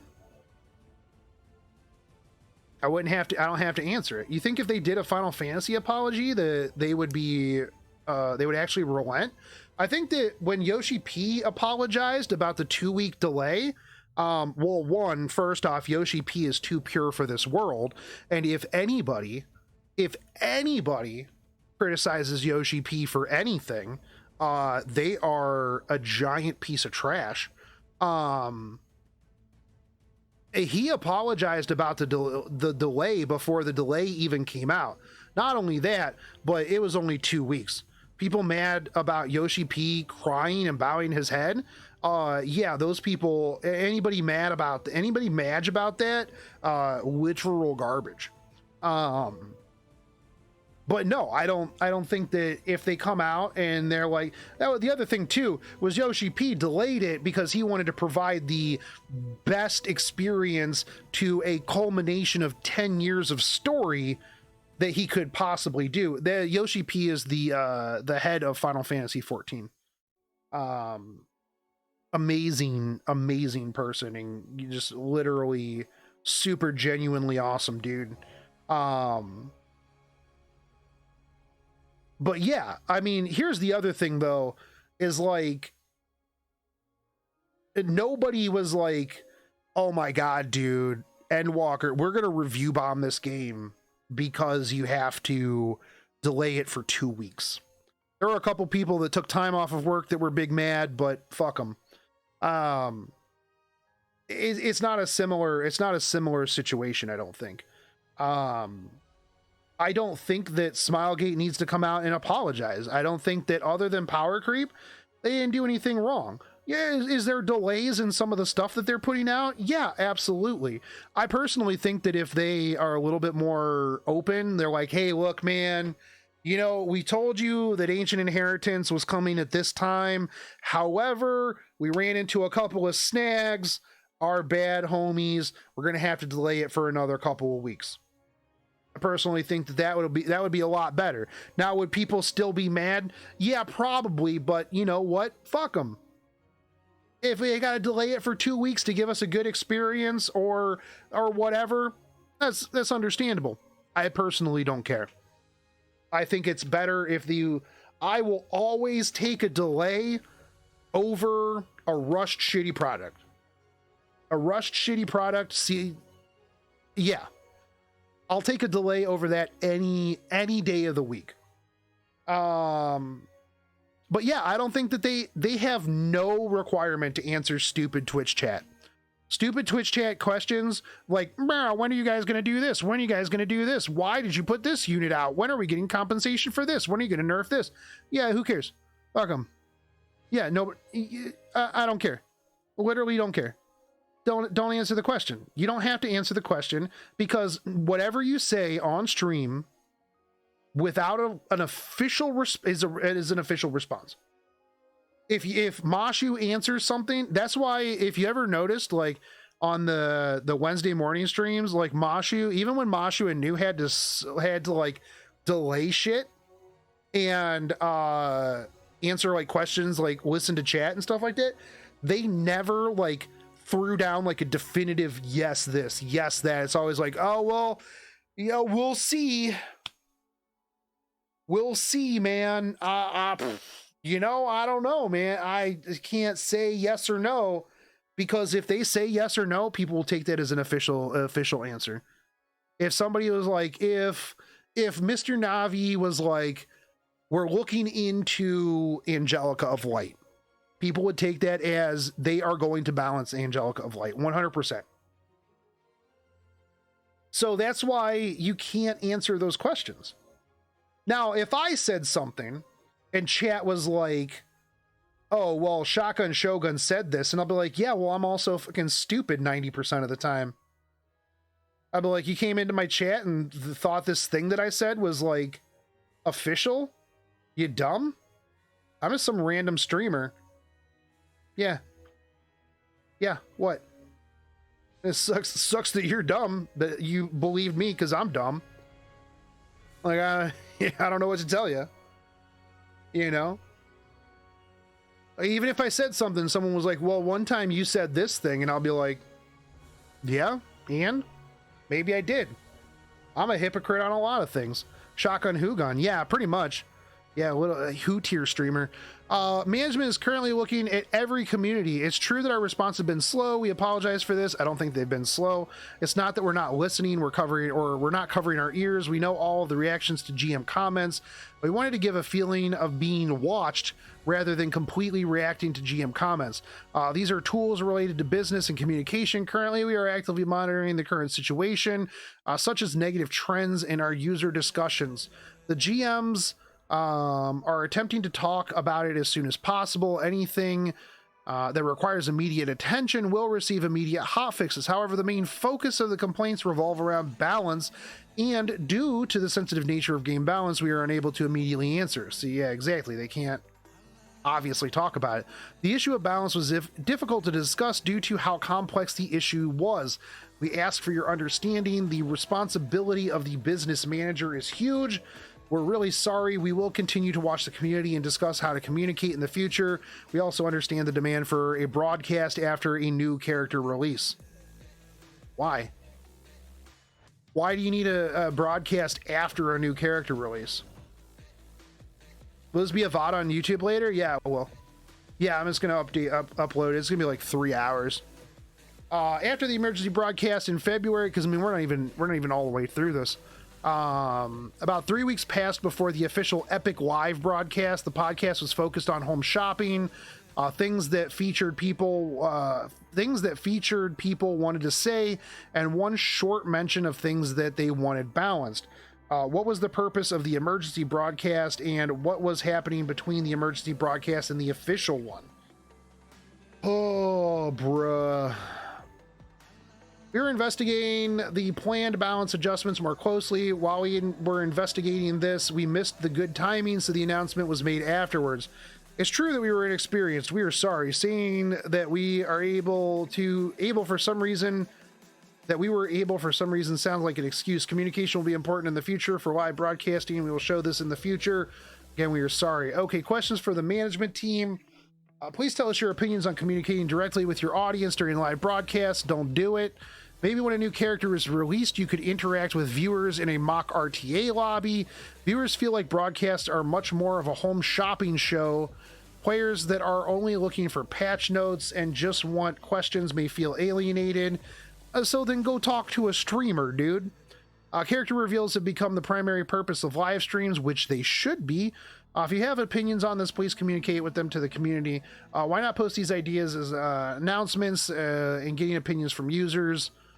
This could be a form of communication with the community. Yeah, I mean, I think they want more of what we get in NA. The players making noise probably got spammed laugh harassing in RTA too many times. That's true. Like, here's the thing, man. Like, that's what the Wednesday morning live streams are. I'm not there for, like, you know, Mashu's hot take on a unit. Like, I really don't care. I just want to see the new unit. I want to see the new stuff. It's a home shopping show. Yeah, okay. I'll take it away afterwards and then digest everything. Like, I don't care about Mr. Navi's opinion on this stuff. Like, let's be real. I mean, like I said, I really like Mashu as a person. Mashu's a great dude. Is Mashu the best player at this game? No, not even close. Not even remotely close. Is Luca the best player at this game? No, not even close. Not even remotely close. Gregory? No. Even when New was in, was New the best player? No, New was good. New had a weird sense of like how to play the game. A lot of his hot takes were pretty bad, but like New was a good player. But at the same time, I wasn't there for New's opinion on a new unit. Is it a flat girl? Then New hates it. Pretty simple. You know, New was pretty biased on units that come out.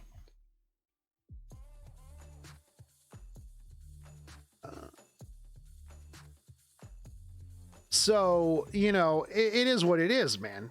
Like, who really cares? Who really cares? But I do think that they want more of, like, they want more of what we get, right? New still had to sell new units and can't badmouth them. I mean, I still think that he did badmouth a couple. He did badmouth a handful of them where he'd just be like, I don't really like this. I don't know about this unit.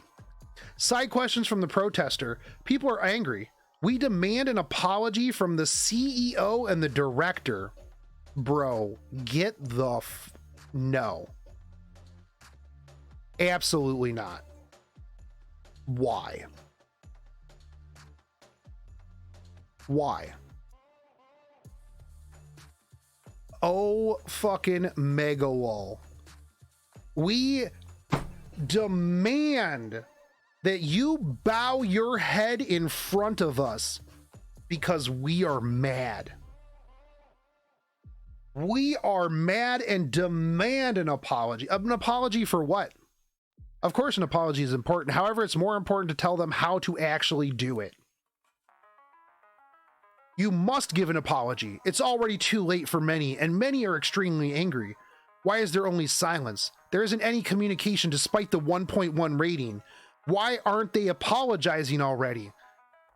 Are the things that the players are thinking. This right here is the reason why I do not give a shit what the KR community says. I do not care about people who have this level of entitlement. And I will circle back to what I said at the beginning of the stream. If you dismiss this, is that's just their culture, cultural differences. Their culture is shit. Their culture, if this is their culture and gaming and mobile games and stuff, then their culture is shit. Because this entitlement is garbage. Apology for fucking what? For what? Why does the CEO and the director have to apologize because you're mad over a fucking video game? Why? And if you dismiss this as, well, it's just cultural differences, you're wrong. Some cultures are bad. Yeah, let me speak to the manager. This is a Korean. Koreans.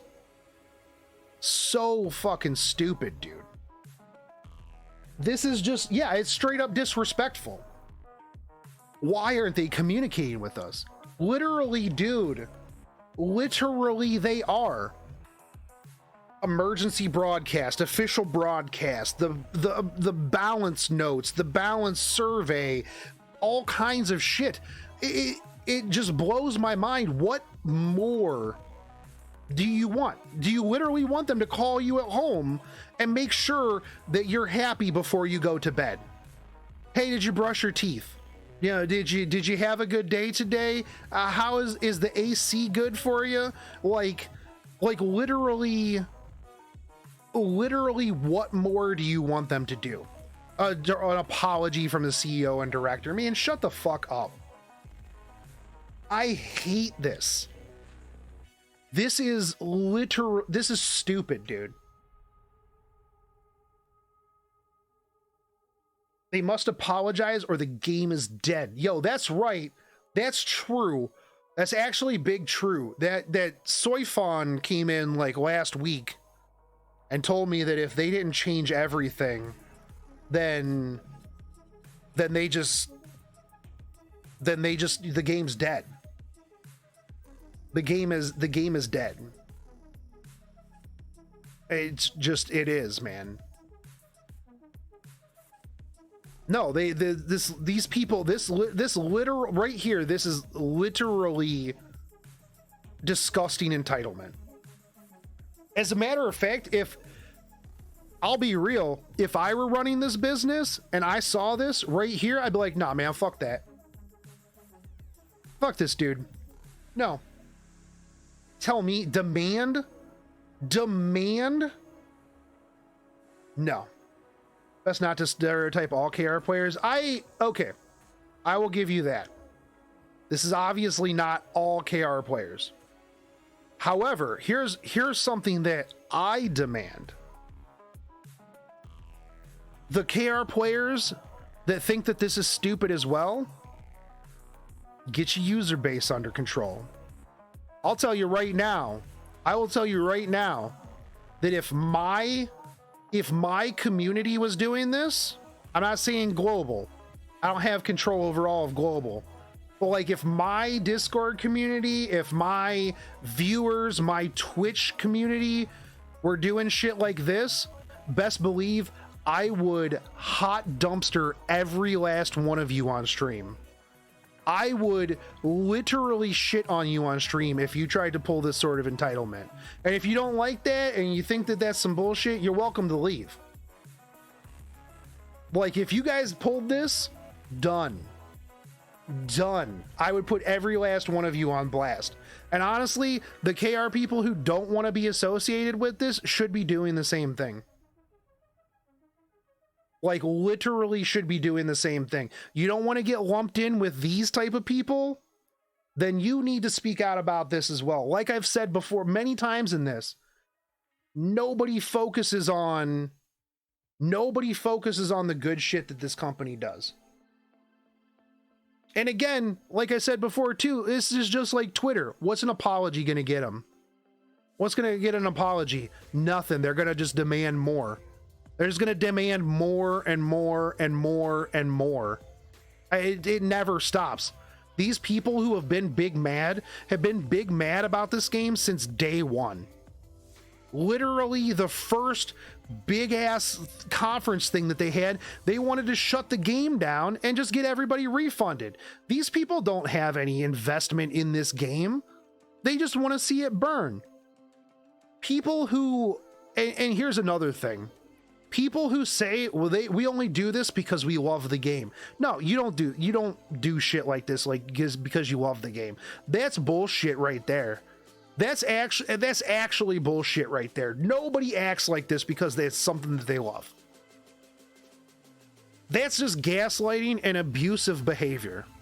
That's what that is. I hate that cop out too. Yeah, but we want the game to improve. We're mad because we care. Yeah, no, it's so stupid, dude. So stupid, dude. About reinvestment. Is the company only releasing content to say that says what they want to say on the e-quiz, Epic 7 quiz? A previous participant has mentioned on social media that the majority of what they said when they were discussing the improvement of the game. What? Is the company only releasing content that says what they want to say? Well, yeah, why would they release something that shits on their company? Yeah, if somebody puts in a quiz that's like, yo, I hate this game is stupid, you're stupid, the game sucks, it's gonna die, why would they release that? Why would they release that? That's dumb. It is actually stupid. Like, nobody would be like, oh yeah, hey, this quiz answer shits all over our game, let's put this out. So stupid, dude. Epic 7 quiz was meant to be content enjoyed by all types of players. The likes, dislikes of players are different. There are areas that definitely enjoy Epic quiz in its current state.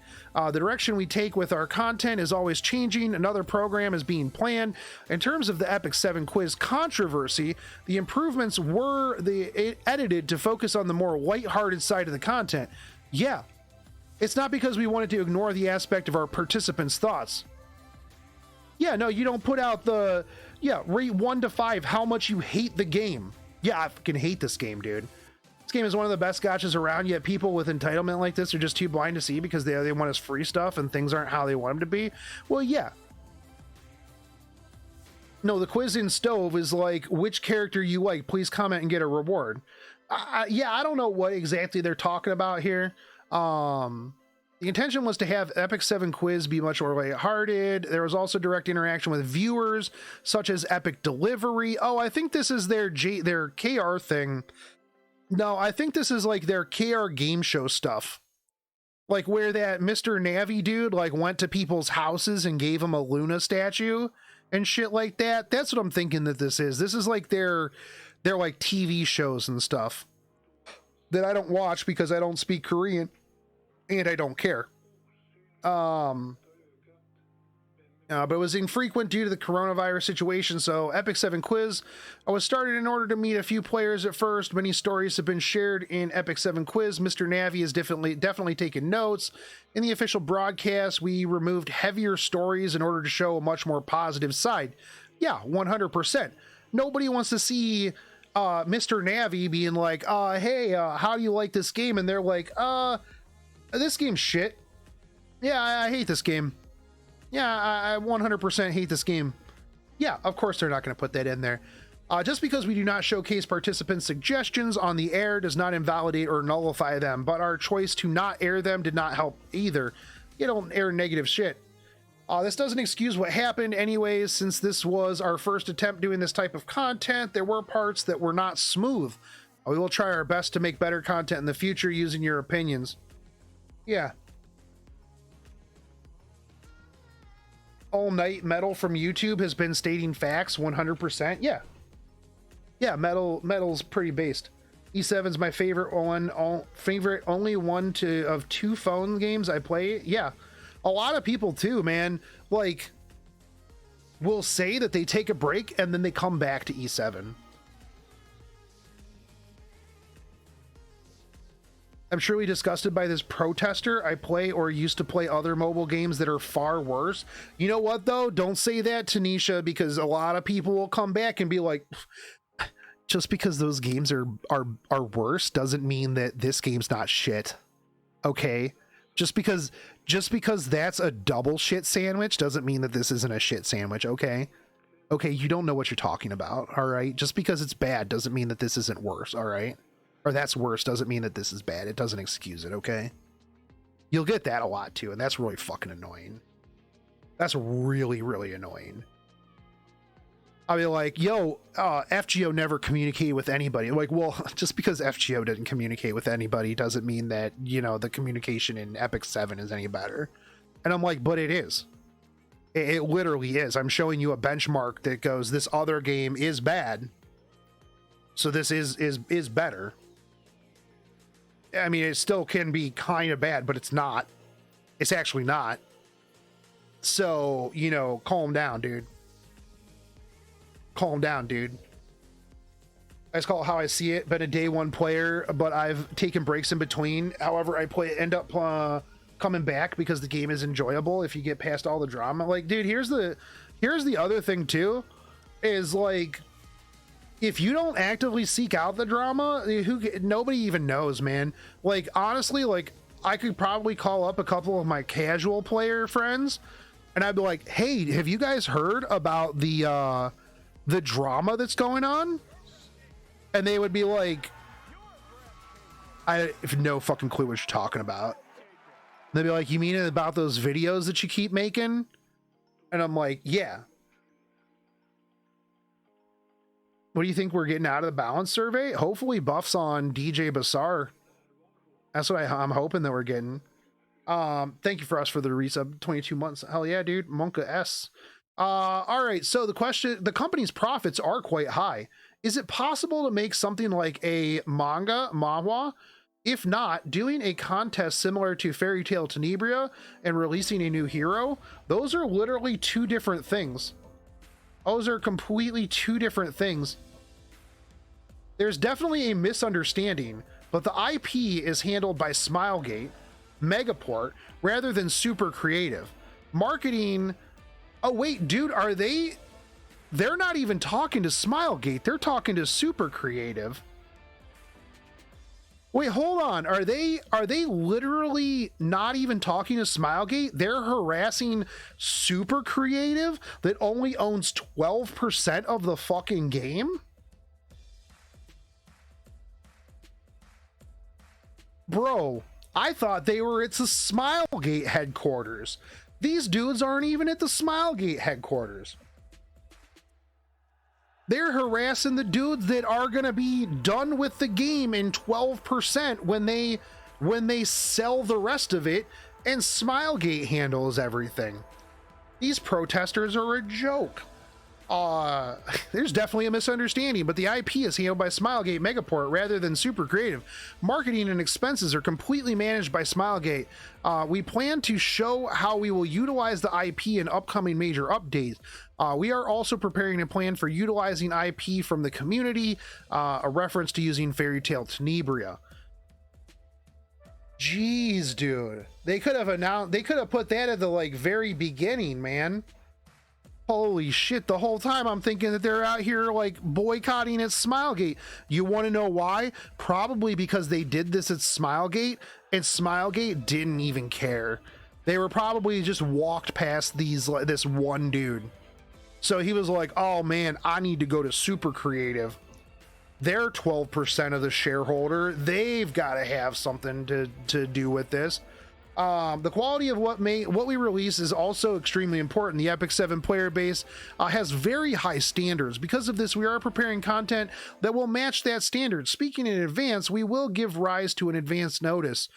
So we can reach a certain point in the process. We will reveal when we reach a certain point in the process, we will reveal it. Question on social media, there are still rumors that Rise ads are still appearing. Okay, who cares? Who cares? What is this a real question? Why is this a real question? In reference to the Rise update in 2021. When the marketing team utilizes many resources for ads, they utilize other companies to distribute the ads. Since the marketing team does not directly handle the distribution, the ads that are released may still be outdated. Oh my god, an outdated ad. What? Monka S, bro. Oh my god, dies of cringe. How dare? It's not a rumor, it is happening. I mean, who cares? It's an outdated ad. I mean, who cares? It's just an outdated ad, dude. Is this really the end of the world? Dies of cringe, dude. Oh my god. You know what? I'll tell you this. At least it's not a level 30 mob boss ad. Oh my god, will you save the woman or save the mob boss? Oh my god, which one are you gonna do? It's not an AFK arena ad. Holy shit, those were terrible. I'll take an outdated Epic 7 Rise ad. Yeah, that's like a non-problem. If I got asked that question, I'd be like, bro, fucking what?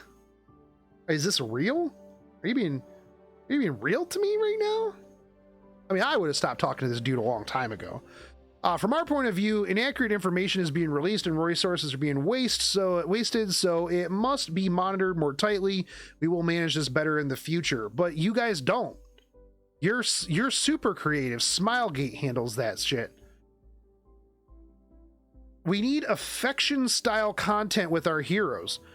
Thoughts on if additional hero details secrets were based on affection? Bond system. I'd like a bond system, actually. You know what? This is a good question. This is actually a good question. I really want a bond system. It's true that Epic 7 lacks in this type of content compared to other games. They have similar hero completion elements. But here's the thing, though. Bond system wouldn't work because we're not self-inserting the story. RIP. No girls for I. Maidenless. No bitches. Sorry, no bond system. As there have been numerous requests from players, we are discussing this with the developers. We will invest enough into the system to create something the players enjoy. The story is not interesting. I don't understand if we have story writers. There are a lot of comparisons being made to Counterside. The current story is so strange. It needs reorganization. I mean, maybe you're not interested in the story.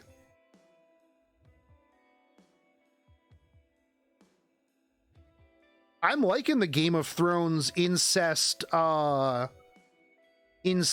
via Vivian side story right now. Bellion arc is good. DN side story. DN side story. The Valentine's Day, the original Valentine's Day side story. So just because this guy doesn't like the story, yeah, maybe this guy's only ever played the ReZero collab. No. There's a lot of comparisons being made, probably because this person thinks Counterside's side story is better. Also, the dating sim side story, you're playing the POV of a super generic character with no name, basically the player. Yeah, the GG side story is good.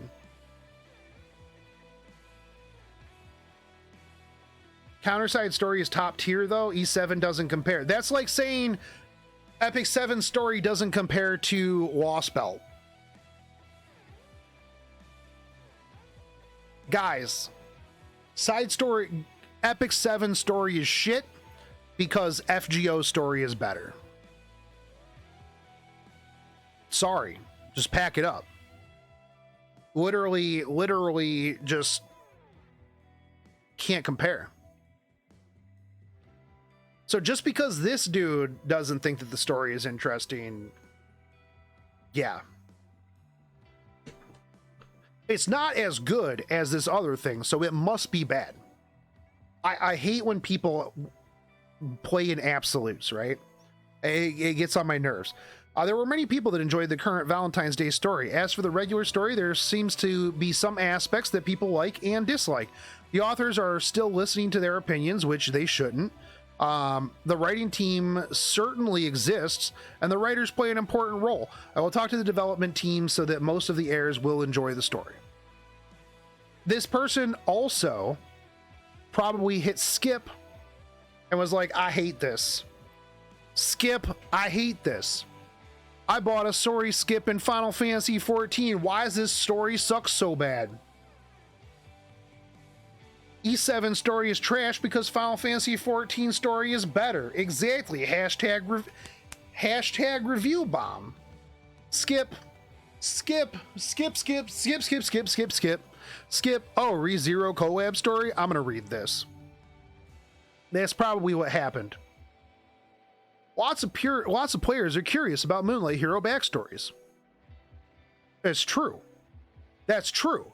I want to know more about the Kill la Kill universe, the designer universe. Completely agree. In the next major update, we're anticipating a small reveal.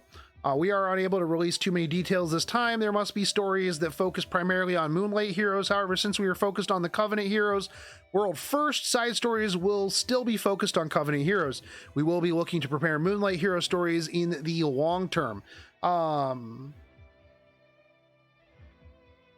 What about the issue with Moonlight copy and paste heroes costing $650? Lionheart Sirmia uses the same Phoenix. Solitaria has dark shoulders. Solitaria has dark shoulders. What? And even Pirate Captain Flan has a lot of similar decision in the designs traced. Was she meant to be released as a summer hero and was released earlier? There are a lot of discussions happening on Blind, reference to Team Blind, regarding this as well. First of all, I'd like to say that Blind does not reflect the positions of all employees in the company. All of the rumors on Blind are rumors. Many people are working and not everyone knows everything that goes on in the company. Oh, that's the anonymous board where they can be like, brr, brr, brr, brr, brr. Oh, I'm super mad about this thing. Doesn't even necessarily have to, do with anything. I think they mean she looks gloomy like Ida during idle stands. Oh, well, yeah, most of the sprites are exactly the same. Who cares? I mean, it's been that way since like literally day one. Yeah, they're just complaining about this shit now. Like, yeah, come on, man. Their S3s are different. Is there something walking around in my attic? I think there's a raccoon in my attic. So if everything starts freaking out, I apologize. Yeah, Team Blind, I think, is like that anonymous thing. Pirate Flan 100% looks like a summer unit. No, summer unit's going to be Navy Landy. They already confirmed it in her thing. But anyways, first of all, we would like to say that Blind does not reflect the position of all employees in the company. All of the rumors on Blind are rumors. Many people are working and not everyone knows everything that goes on in the company. It's simply inferring the atmosphere at the company. We will collect opinions on the concept of Moonlights.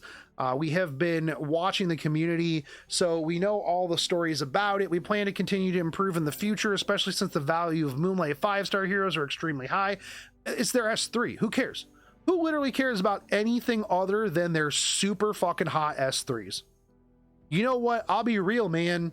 When an S1 looks the same as another unit's S1, I get so mad, dude. I just get so mad that who cares?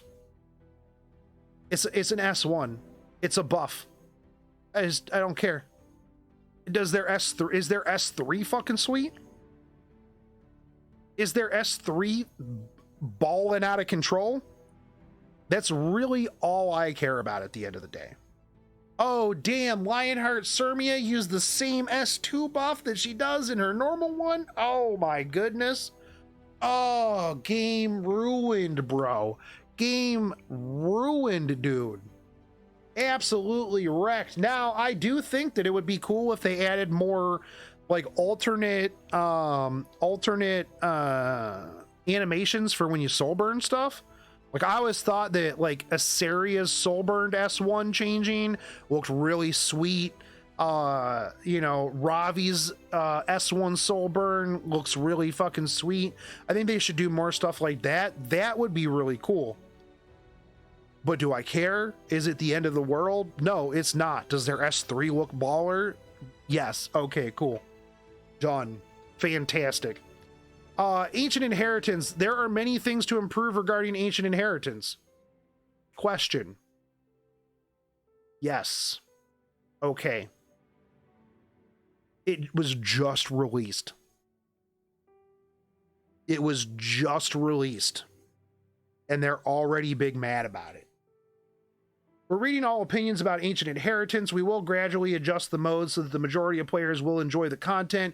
We can't reveal all of the changes, but we will try to reveal as much as possible. The next time Ancient Inheritance returns, it will come back with a fully satisfactory appearance. I really like Ancient Inheritance.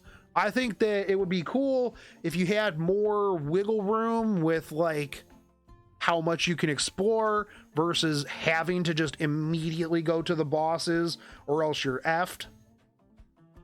But yeah, I have my concerns with Ancient Inheritance 100%, but I'll talk about all that in like a whole other thing. Yeah. About the gacha system. Oh, this is going to be good. Moonlight 4-star pity is released, but why the number 110? And why did you separate the pity so you need 310 pulls for both? You don't. I think that 110 is too much. I think 90 and or 80 would be much better. I think that the separate pities, I've talked about this before. I think that the separate pities are good. I think that they're fine. I think that they have their bonuses and their negatives. I don't think that Mystics have ever been good for free-to-play players. I hate Mystics. But it's also the fact that it is what it is. It's in the game. You're never going to get rid of it. So, yeah. If you ever thought that Mystics were a good alternative for free-to-play players, I don't know what world you live in. It's really not. Yeah.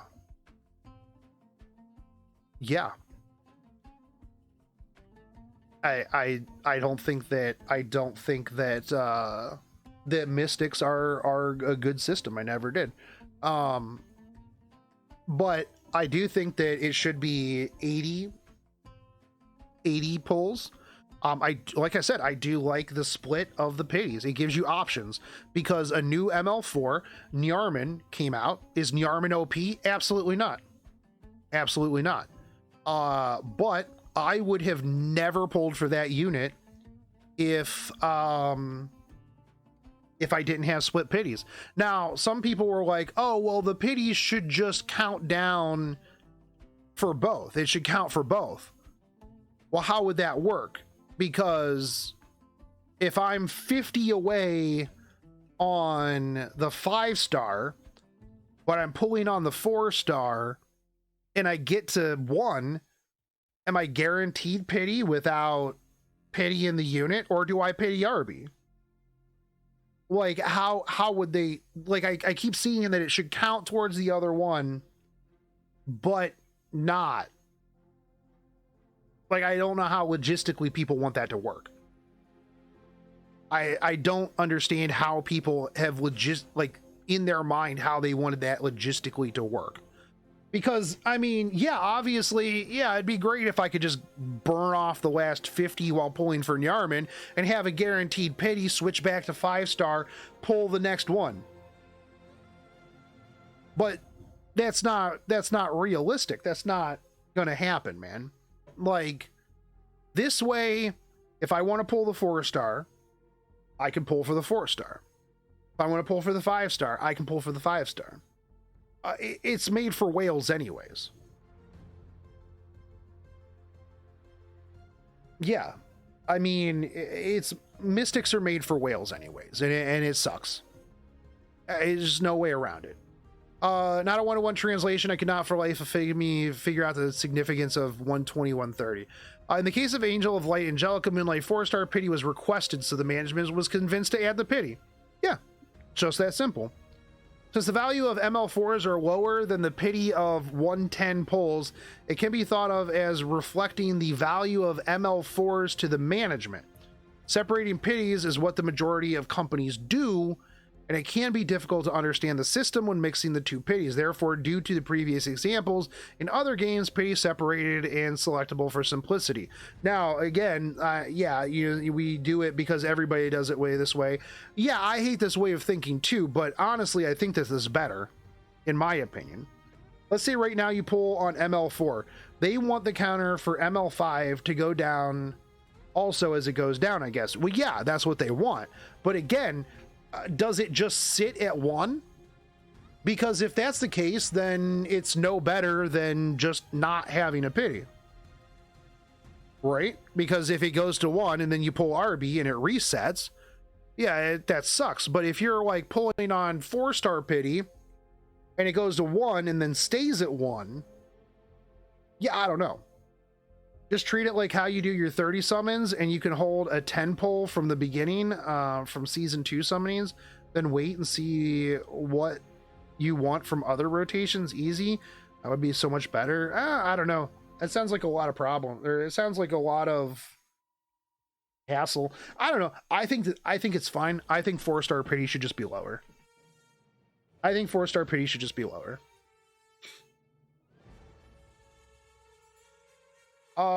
The pity for both 5 and 4-star should go down at the same time while being able to toggle which pity should be used.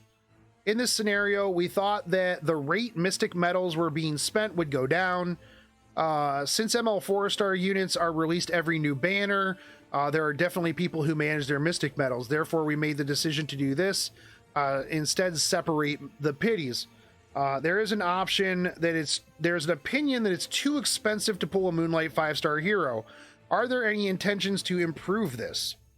We understand the intent of the question, but we cannot give a definitive answer. If I give an answer right now, it may change later due to other variables down the line. We, however, completely understand why this question was asked. The release of new characters are too frequent. This is something that we talked about earlier. We will notify you at the time of a major update at the end of April. What? Oh, okay.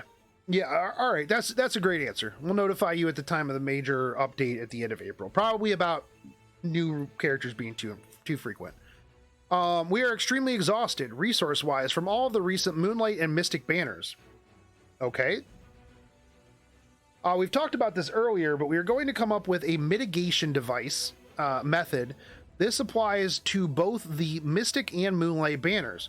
There are many stories about players' fatigue, taking lots of resources, money, many scenarios where players are unable to obtain the unit that they want, and the situation where new players have to wait more than a year that also acts as fatigue. So we are planning to allow players to choose from more heroes. We will be releasing this information as soon as we are able. This is probably the group summon, most likely. This is directly linked to how quickly new characters have been released. If there is enough time for players to accumulate resources and the rate of releases are appropriate, it is expected that the player will not have any complaints, but both aspects are under discussion. Okay. Additional summons have been added to Guild Armband Shop, but obtaining these armbands are way too difficult. Please either increase the ways that we can obtain armbands. This isn't the gacha system, though. Yeah, or change the currency needed to Guild Crest. We will discuss with the developers about finding a specific solution to increase the supply of armbands. Yeah, this was the thing when that came out. I was like, bro, there's not enough good ways to get armbands. This is garbage, dude. This is trash. Yeah, no. New Moonlight heroes and Covenant heroes appear regularly, so why don't older heroes and epic passes reappear periodically? Wait, what? Older heroes? What are you talking about? Are you talking about skins? Just get them in the skin shop, dude.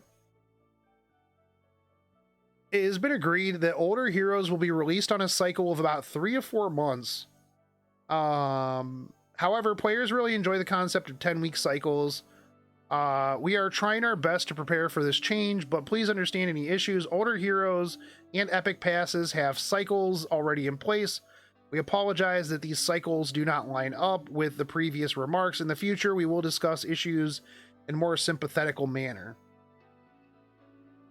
Oh, reruns. That defeats the limited aspect of it. Yeah, well, I mean, yeah, we do need more skins in Epic 7. Yeah, I completely agree. Episode 1 heroes, I think? Okay. But, I mean, we just got Tywin, right? We just got Vivian was episode 2. When does this major update come in? It's supposed to come in April. End of April. TL is translator. Yeah, translator question mark. Yeah.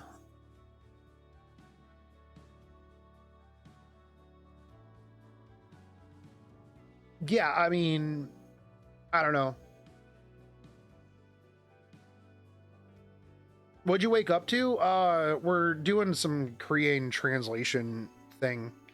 Whenever conversations like these arise, the idea that certain heroes are released as a cash grab. However, there's no monetary motivation. Well, I mean, there's always monetary motivation. All these things are meant to service the player. We will pay more attention to older heroes and passes in the future. Yeah, I mean, I think that we need more skins in general, honestly. The most important thing for the management team is sales, not. Dude, there's literally no way, zero way that somebody who interviewed this goes back to what I said at the beginning. Like, this is super sus. There's no way that this dude was joking around this long in this and is like, haha, the most important thing for the management team is sales. Not. Bruh, get the fuck out of here. Rather, we value signs that players want to continue to play the game. Last year's Rise Reverse and this upcoming major update are all dedicated towards this idea. Our goal is to encourage players to play for a longer time. That will fix the diversive, business-esque view of our actions. We will continue to strive to improve the quality of streams, the game, and so on. Why are coin shops rotated? Why did you make it impossible for players to choose heroes? What do you mean, dude? What do you mean? They want every hero in here? Like, I'll just spend your coins on whatever hero you want whenever. Why are there so few options? This is something that will be addressed during the next major update. I mean, I don't mind character rotations in the coin shop. I mean, I honestly think that the RBG coin shop needs a revisit because, man, the RBG 5 stars cost way too much.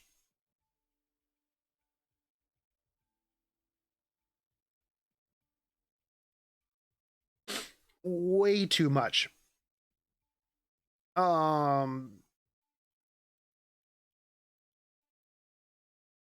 RTA would be super cheap if there were no super crap if there were no rotation. Yeah, I got the butt. Yeah, I got it. Where did this come from? So this was a protester that sat outside of Super Creative. From what I understand, one protester that sat outside of Super Creative, and got interviews from a whole bunch of people. Actually, they may actually be true. If they really wanted to make money, they'd follow a business model like LOL or Dota 2. Well, I mean, there's a lot of questionable things that that they could do better for business models. Let's be real. I mean, he's somewhat right. He values the players stay longer because the player that stays longer spends more. Well, yeah, I completely agree. But I mean, yeah, no, 100%.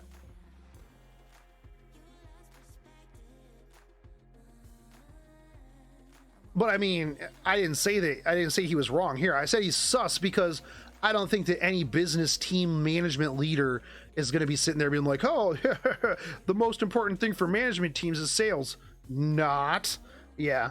A 1 hour protest doesn't sound like a protest. Yeah, the questions and answers a little on the sus side, honestly. Again, I don't think that 3 business team leaders are meeting with one random dude protesting outside of their building. That's my thing with this.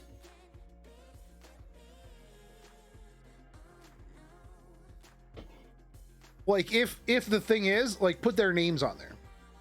Like, if you want some validity to your claim, I would have taken the person's name and I would have put the name on there. That way, if I cross-referenced it and I said, hey, yo, Steve Matson, what's your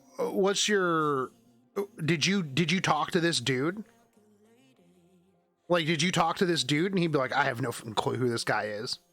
Oh, you mean that dude that sat outside for an hour that everybody just kind of walked past? Yeah, no, nobody talked to that dude. You know, if there was a name here of the 3 dudes, then I could have cross-referenced this. Yeah. What is the standard for mystic rotations? After skipping Angel of Light, Specimen says, and Judge Kisei, Apocalypse Ravi broke the trust that there was a certain rule for what heroes appeared in mystic rotations. Who cares about the trust? There's never actually been like a set in stone. So why, when people speculate what unit's coming next, I'm always like, why? Why do you think this is coming next? Well, you see, I actually talked to a person who knew a dude that ran this through an algorithm that looked all the way back through 3 years for a pattern, and then they said that with like a 50% certainty that it's gonna be Judge Kisei because she just got a buff, which is actually a nerf, but also had a skin. And because there was a skin previously and it just so happened to coincide with Ruel, this. No, they're not basing it on data mines. They're just basing it on their prediction. Yeah, their 300 IQ prediction's wrong. First of all, I did not intend to have Specimen Says with Angel of Light Angelica. Since that incident, we will be careful to not allow that to happen again. Why? Why? Because people think that Specimen Says is bad? Is that the reason? Just because you think that Specimen Says is bad, so that was a terrible idea? Like, why? What was wrong with Angel of Light and Specimen Says? Like, what's the problem with that? What, just because a Ravi and Angel of Light Angelica, you want 2 overpowered units on the same banner? That's what it was? Oh man, we just didn't like Specimen Says, but we pulled for Angel of Light and we got Specimen Says. Okay. Sucks to suck, dude. Yeah. The reason why APOC Ravi was included in the rotation over Judge Kisei was because we did not take into account players' expectations. Who cares about players' expectations? Also, APOC Ravi like had just gotten buffed. So yeah, put her in Mystics for people who don't have her. Honestly, I think that like when they do a buff rotation, yeah, they should put out all the units, because you know what? If you don't have it and then it gets buffed and you can't pull for it, then they're going to be mad about that too. But if you put it out after it gets buffed, then it looks like, oh, well, it's just a cash grab because we put it out because we just buffed it. You're damned if you do, damned if you don't. Despite the expectations that the RTA Skins hero would be released on the Mystic banner, we ignored that expectation and released APOC Ravi instead, which most people probably wanted APOC Ravi over Judge Kisei anyways. The demand for APOC Ravi to have a banner was large. This was in comparison to the lack of demand for Judge Kisei, so the situation occurred. While this isn't a surefire promise, we will aim to keep players' expectations in mind in the future. Well, yeah, nobody gives a shit about Judge Kisei, dude. Even if you didn't have her and you got the skin, yeah, most people didn't care. Oh, yeah, oh, man. Oh, dude. Would I much rather have an APOC Ravi banner or a Judge Kisei banner? Well, I personally would like a Judge Kisei banner because, well, I don't have to roll for Judge Kisei. I mean, I don't have to roll for Apoc Ravi either because I have her and she's balanced because I have her. This seems like a recurring theme. The range of options are too narrow. We are continuing to discuss ways to solve this problem. I think this unwritten rule is something that only exists in the community outside of data. If you can tell us about this, it would be great help to discuss with the developers. Yeah, that's exactly what it is. This unwritten rule is just something that exists in the community. Yeah. About barriers to entry, aka gameplay. Holy shit, man, this has been going on for 2.5 hours. Along adventure path, more catalyst needs to be provided. While older players lack Molagoras, new players lack catalyst. Bro, what? Older players shouldn't lack Molagoras. We've been around longer. You think we lack more Molagoras than a new player? What the fuck are you talking about, dude? We're miles ahead of new players when it comes to Molagoras. This is stupid.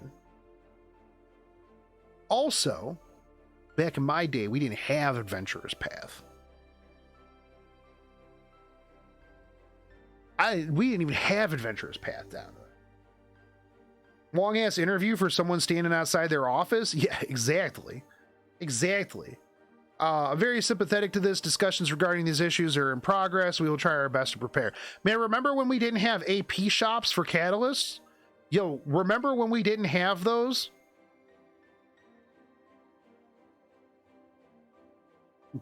Remember? Yeah, come on, man. This looks like a PR stunt for me. Yeah, it really does. Yeah, we got 2 Molagoras per month and we didn't like it. Get out of here, dude.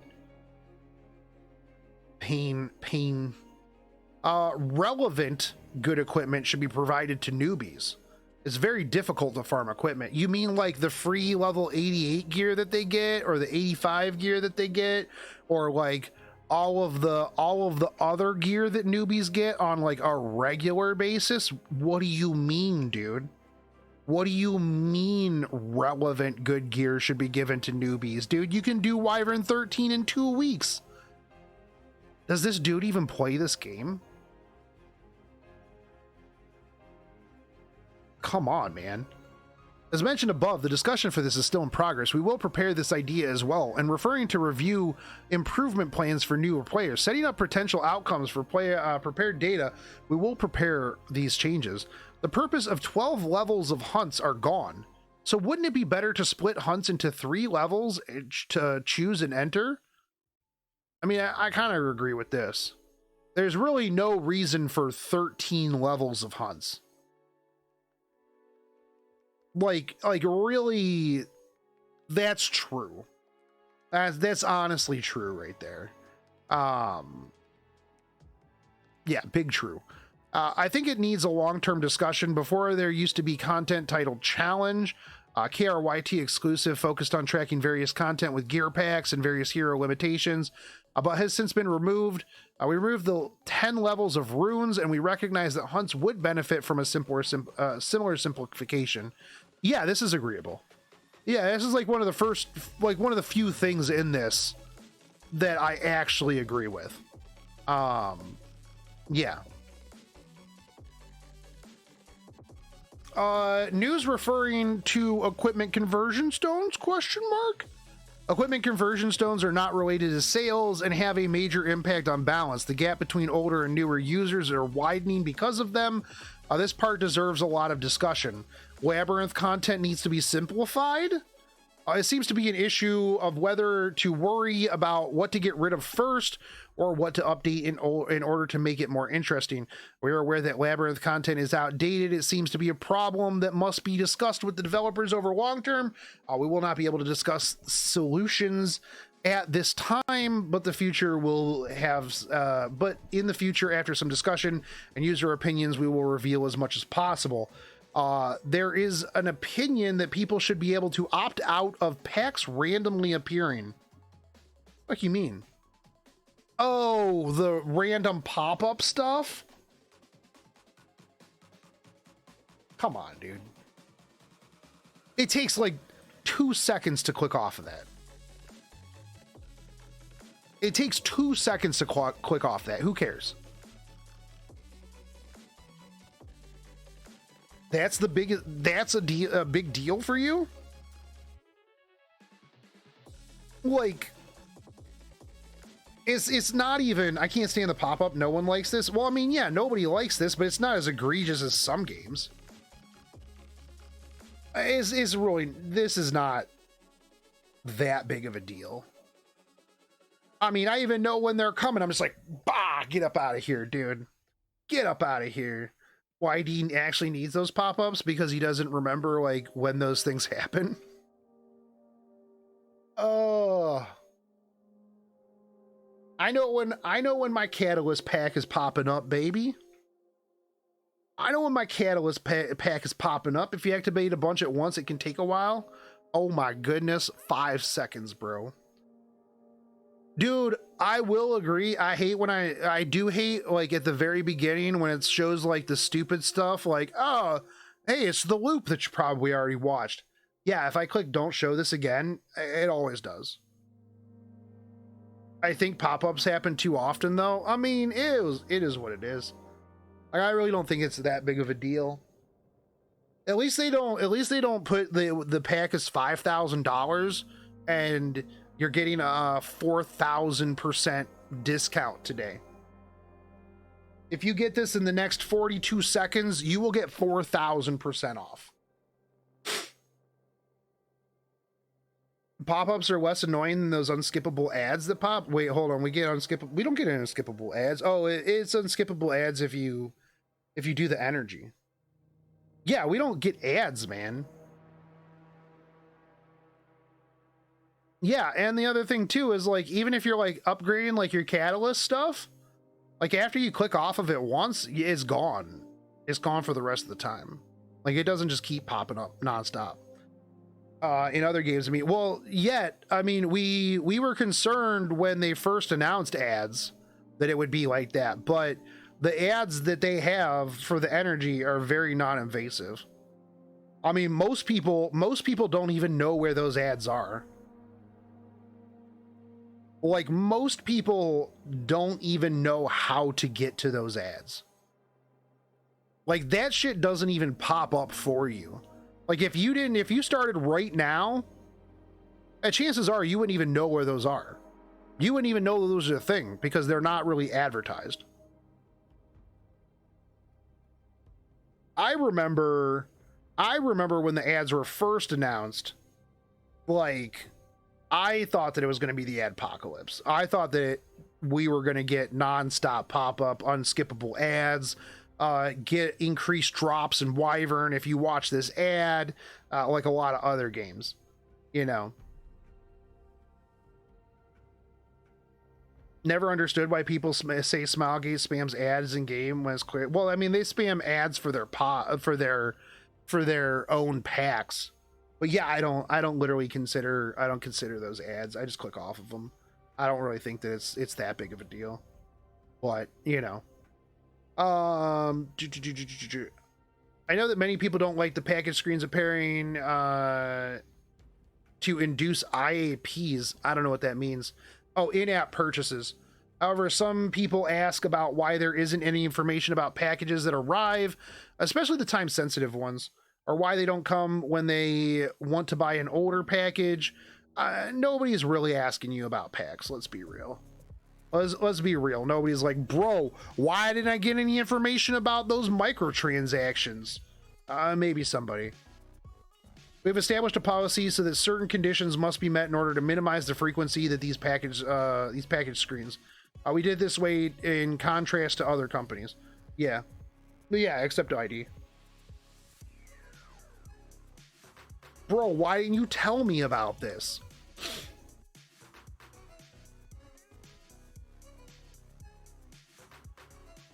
From the manager's perspective, there will be people who want to do in-app purchases, but there are too many products to show them all. I think it's possible to recognize the top of products available simply by exposing it. It seems to be important for this part to be fixed quickly, so we will discuss the direction of this feature in the future. Speaking of packages, the value of a package to the users may differ from the value management assigns to the package. Management is trying to focus a lot on the user's perceived value. We are gradually improving this. It makes no sense to think that the value of a package you bought in the past, the value of a package you bought now hold the same value, even if they both cost $10. For this part, we're thinking in the direction of increasing the value of packages. Okay. All right. It seems like a way to introduce more in-app purchases, but from the perspective of management, it is to care for those that purchase goods and to facilitate those that want rapid growth. If there are players that want to progress quickly, there must be a way for that, so it must be important to have a way to do so. Yeah. You said you were giving away VIP gifts last year, so why have they not been given out yet? They did. What do you mean? What do you mean? The VIP stuff went out a while ago. I didn't get one because I skipped like one or two logins. Yeah, all right. Oh my God, we still have more. Wrap up. At the end of the survey, users were able to write to the management. How did you feel after reading their words? I'm very sorry. From now on, we will show through our actions that these type of misunderstandings will not occur again. There are many stories going around about various communities being absorbed by Smilegate. Does not mean that the company is gone. In fact, both companies have been cooperative relationship from the beginning, with the initial equity investment made. Okay, will they take over 100%? No. If they take over 100% of the stock of the company, then yes. Yeah, actually, that's what that means. When they buy the last 12%, they will take over 100% of the company. There's absolutely nothing that changes the process by which Super Creative works. I really hope you don't misunderstand the situation. If you ask me to explain each one of the parts one by one, I can be a very sensitive story, so I will take this opportunity to tell you we love Epic 7, and there are many users that have been playing since launch. Of course they should be loved. Aren't you throwing away Epic 7? Are you shutting the game down? Fucking what? God, dude. There are a lot of questions like this, but there's no truth to them. We continue to look into the future and pursue a distant vision. Yes, Smilegate is buying 100% of the game. Oh, we're shutting the fucking game down immediately. Yeah, we just paid this dude 7 times the annual income of the game. Oh, dude, we're just buying it to shut it down. That would actually be an absolute mad lad move right there. Like, you know what, you little entitled bitches? Boom, take it. We're shutting this game down now. We're just buying this game just to shut it down. Jesus, dude. These people, man. These people, dude. Come on. Yeah, but strangely, there are a lot of things that have fallen through with your claims. Oh, like what?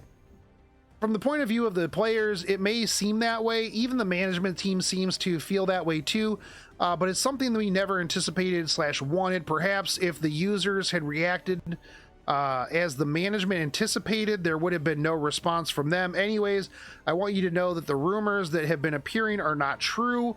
And are simply misunderstandings. We hope that you understand why we have come to talk like this, because we wish to preserve the player base for a long time.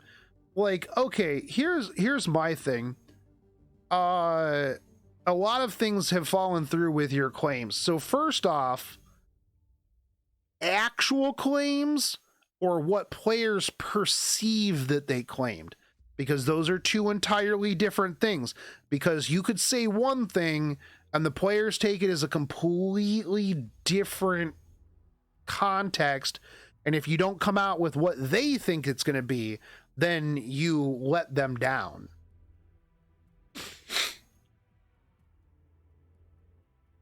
Oh, what would you like to say to the player base? I'm a little reluctant to record, so I have written only down a memo down. Why would you be reluctant to record this?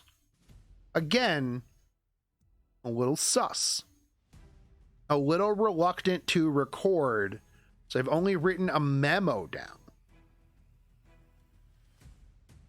Everybody talks about Epic 8, but nobody talks about Epic 1 through 6. Sag, exactly. Business manager, unnamed. We are seeing all the community's comments. I know that I am spread around like a meme, and I know that the community hates me. I've seen a lot of players say that they don't believe in ex-convicts. I don't care if you hate me, but please don't attack the staff. It seems that it is my responsibility. In the future, we will provide it with our... Oh, so this is the business manager that people claim is the one who fixed gacha rates in another game. Why wouldn't they just use this dude's name? Why wouldn't they just use this guy's name? Yeah. Business team leader. We are focused on ensuring the players are enjoying the game. I want to make a game that can be played with as much transparency as possible. In addition, we will show that we are not only concerned with sales, but with future operations, business direction, and actions, so that the day will come when we may earn your praise. Okay. Operations team leader. Again, why wouldn't you just use these people's names? You obviously know these people's names. This would be literally the first thing that you would get in an interview. It doesn't make any sense. The fact that the community is not talking about the game, but instead about the company, is a regrettable thing. What do you mean? They're talking about the game. I also want to apologize for the current situation. In the future, I will become a GM who can talk in more detail, explain in detail, and act concertedly. I'm really sorry. Okay, this wrap up is omega sus. Omega sus. Which just wraps me back to around what I said in the beginning, that I don't know that this is real. Not using people's names. A lot of just very, very questionable answers and questions in general. I know that this is a translation of the original interview. One person protesting is super creative, gets a business manager, a business team leader, and an operations team leader to sit down with him for 2 hours. Yeah, I don't know about that one. TLDR, large major updates slated for end of April. Many complaints around Angelica of Light. C. Lilius is a bigger problem. I think you have to think in the perspective of Koreans. They don't use names because cancel culture is very toxic in Asia. Yeah, but again, I understand. That's fair. That's fair. But at the same time, I don't know. Without a name, how can I confirm that this is true? I could have wrote up all this shit. I could have wrote up all of this. There's no good way to verify that any of this is true. That's the problem. Just in general, getting 3 like higher level business people to sit down with like one dude protesting for an hour, even if it's like a handful of people protesting for an hour, just seems super omega sus to me. It was me all along. That's actually true. I Google translated all of it to Korean and then threw it onto Reddit to have somebody else translate it. Simple shit. Simple stuff. Also, again, Miss Pancakes, it'll go back to what I said originally. If that's their culture, that doesn't mean that their culture is good. Like that's the thing for me, is just like, how do you verify that this is true? If Smilegate comes out and says, or if even Super Creative comes out and says, yeah, we did this, we met with this guy, we won't tell you exactly who.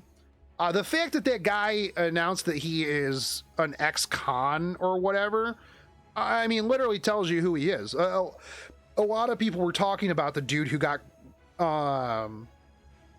hired as a business manager who was an ex-con that like rigged games, like rigged rates in other games. I mean, just put your name on there at that point. I mean, come on, dude. You know, yeah, it just seems really super sussy to me. Like I said, a lot of these answers were really kind of bad. I still don't understand why they're so obsessed with Angelica of Light. We have to take this with a grain of salt because we have no idea. Yeah, 100%. Yeah, I said that at the beginning. Like, I took a lot of this with a grain of salt. Yeah, 100%. Yeah, a lot of stuff seemed like super sus. It was sus from the beginning. I mean, some of it does sound like some stuff that they might have said. I don't understand why they think that the E7 World Cup meta was balanced. Like, I don't necessarily think that is that really their benchmark for balance? But there's so many ex-cons that rigged other games that got hired. It could be one of that's fair. I don't know how many of those there are. I don't know how many of those that there are really. Like, that just seems like a weird point. You don't like the DN Ruel Frenzy 8 meta? Actually, I do, because man, I fucking loved that meta, dude. I got boomer brain. You think I can keep up with these zoomers, dude? Give me like Frenzy 10, bro. Give me Frenzy 10, War of Attrition. Who's got a P first? That's what I want. Yeah, gotta wait for April. Like, it will be interesting to see what like the big announcements and stuff like that there are. I thought it was kind of interesting that they didn't bring up the fact that they think that they only listen to global.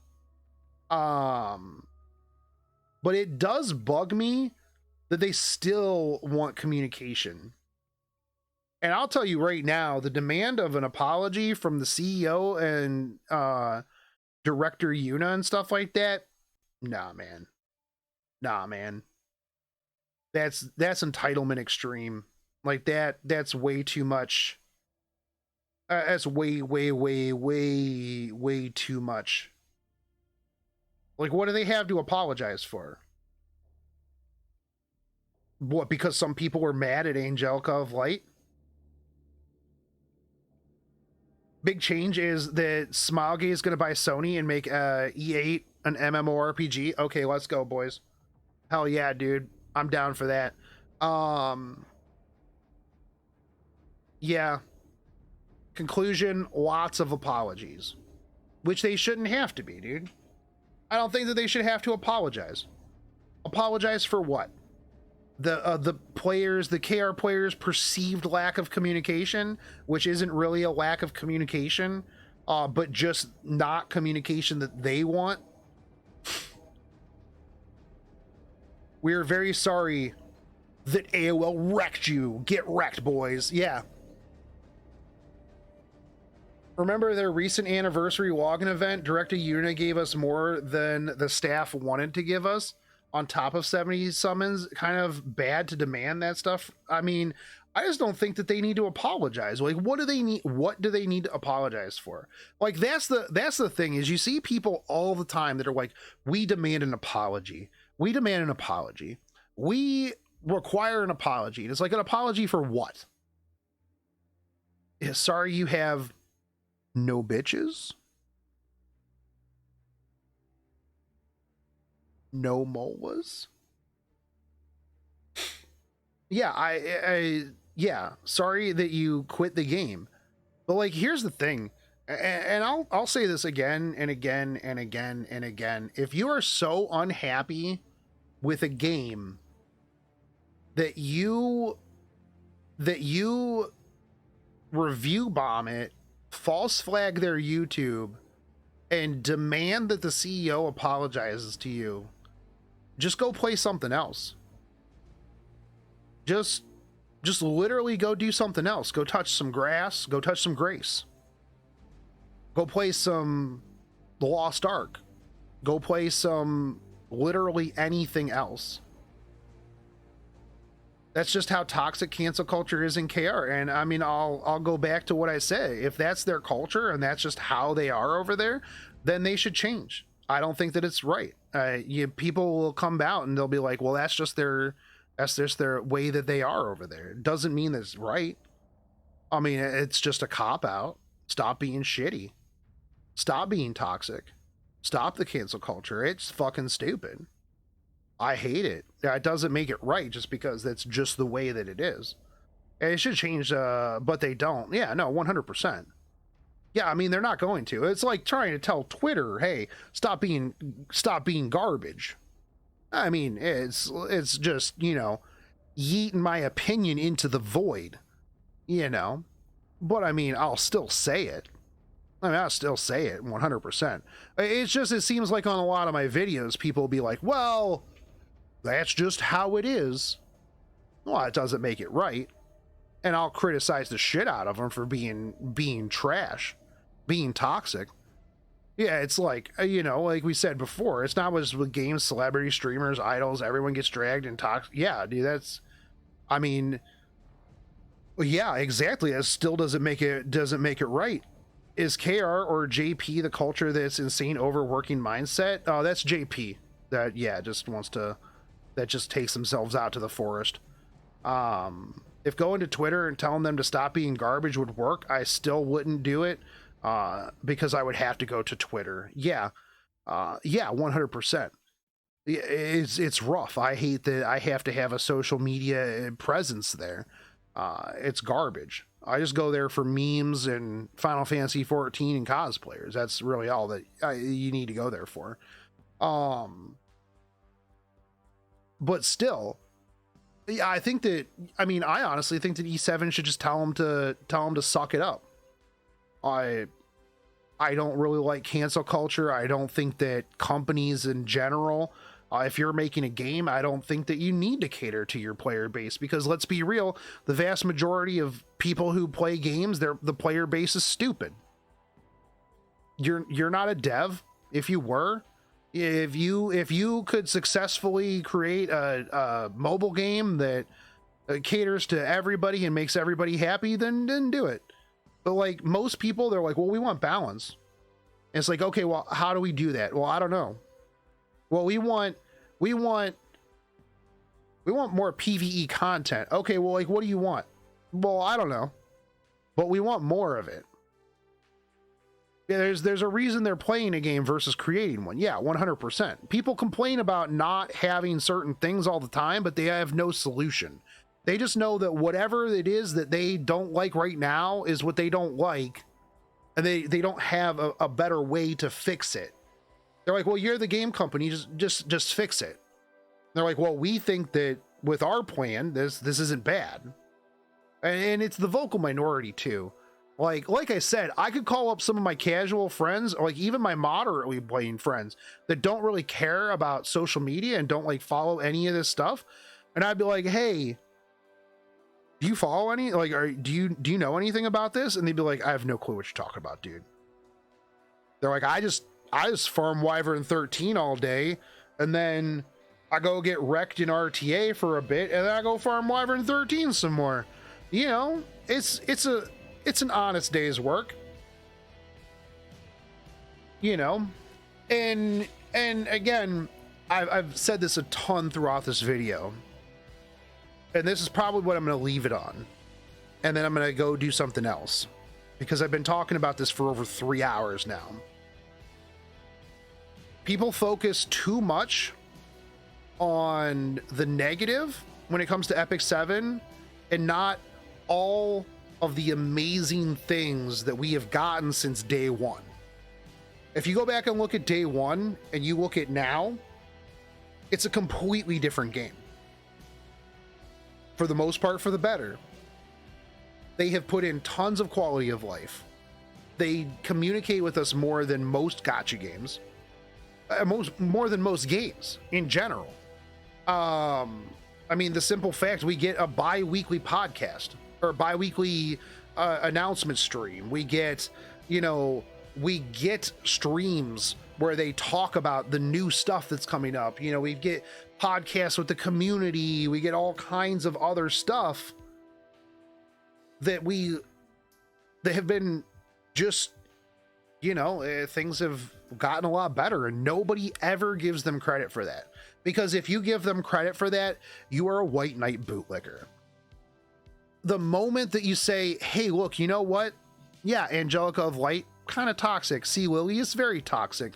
All of these things could use some work, but that really doesn't diminish the fact that we've come a long way, and nobody will ever give them credit for all of the things that have been good.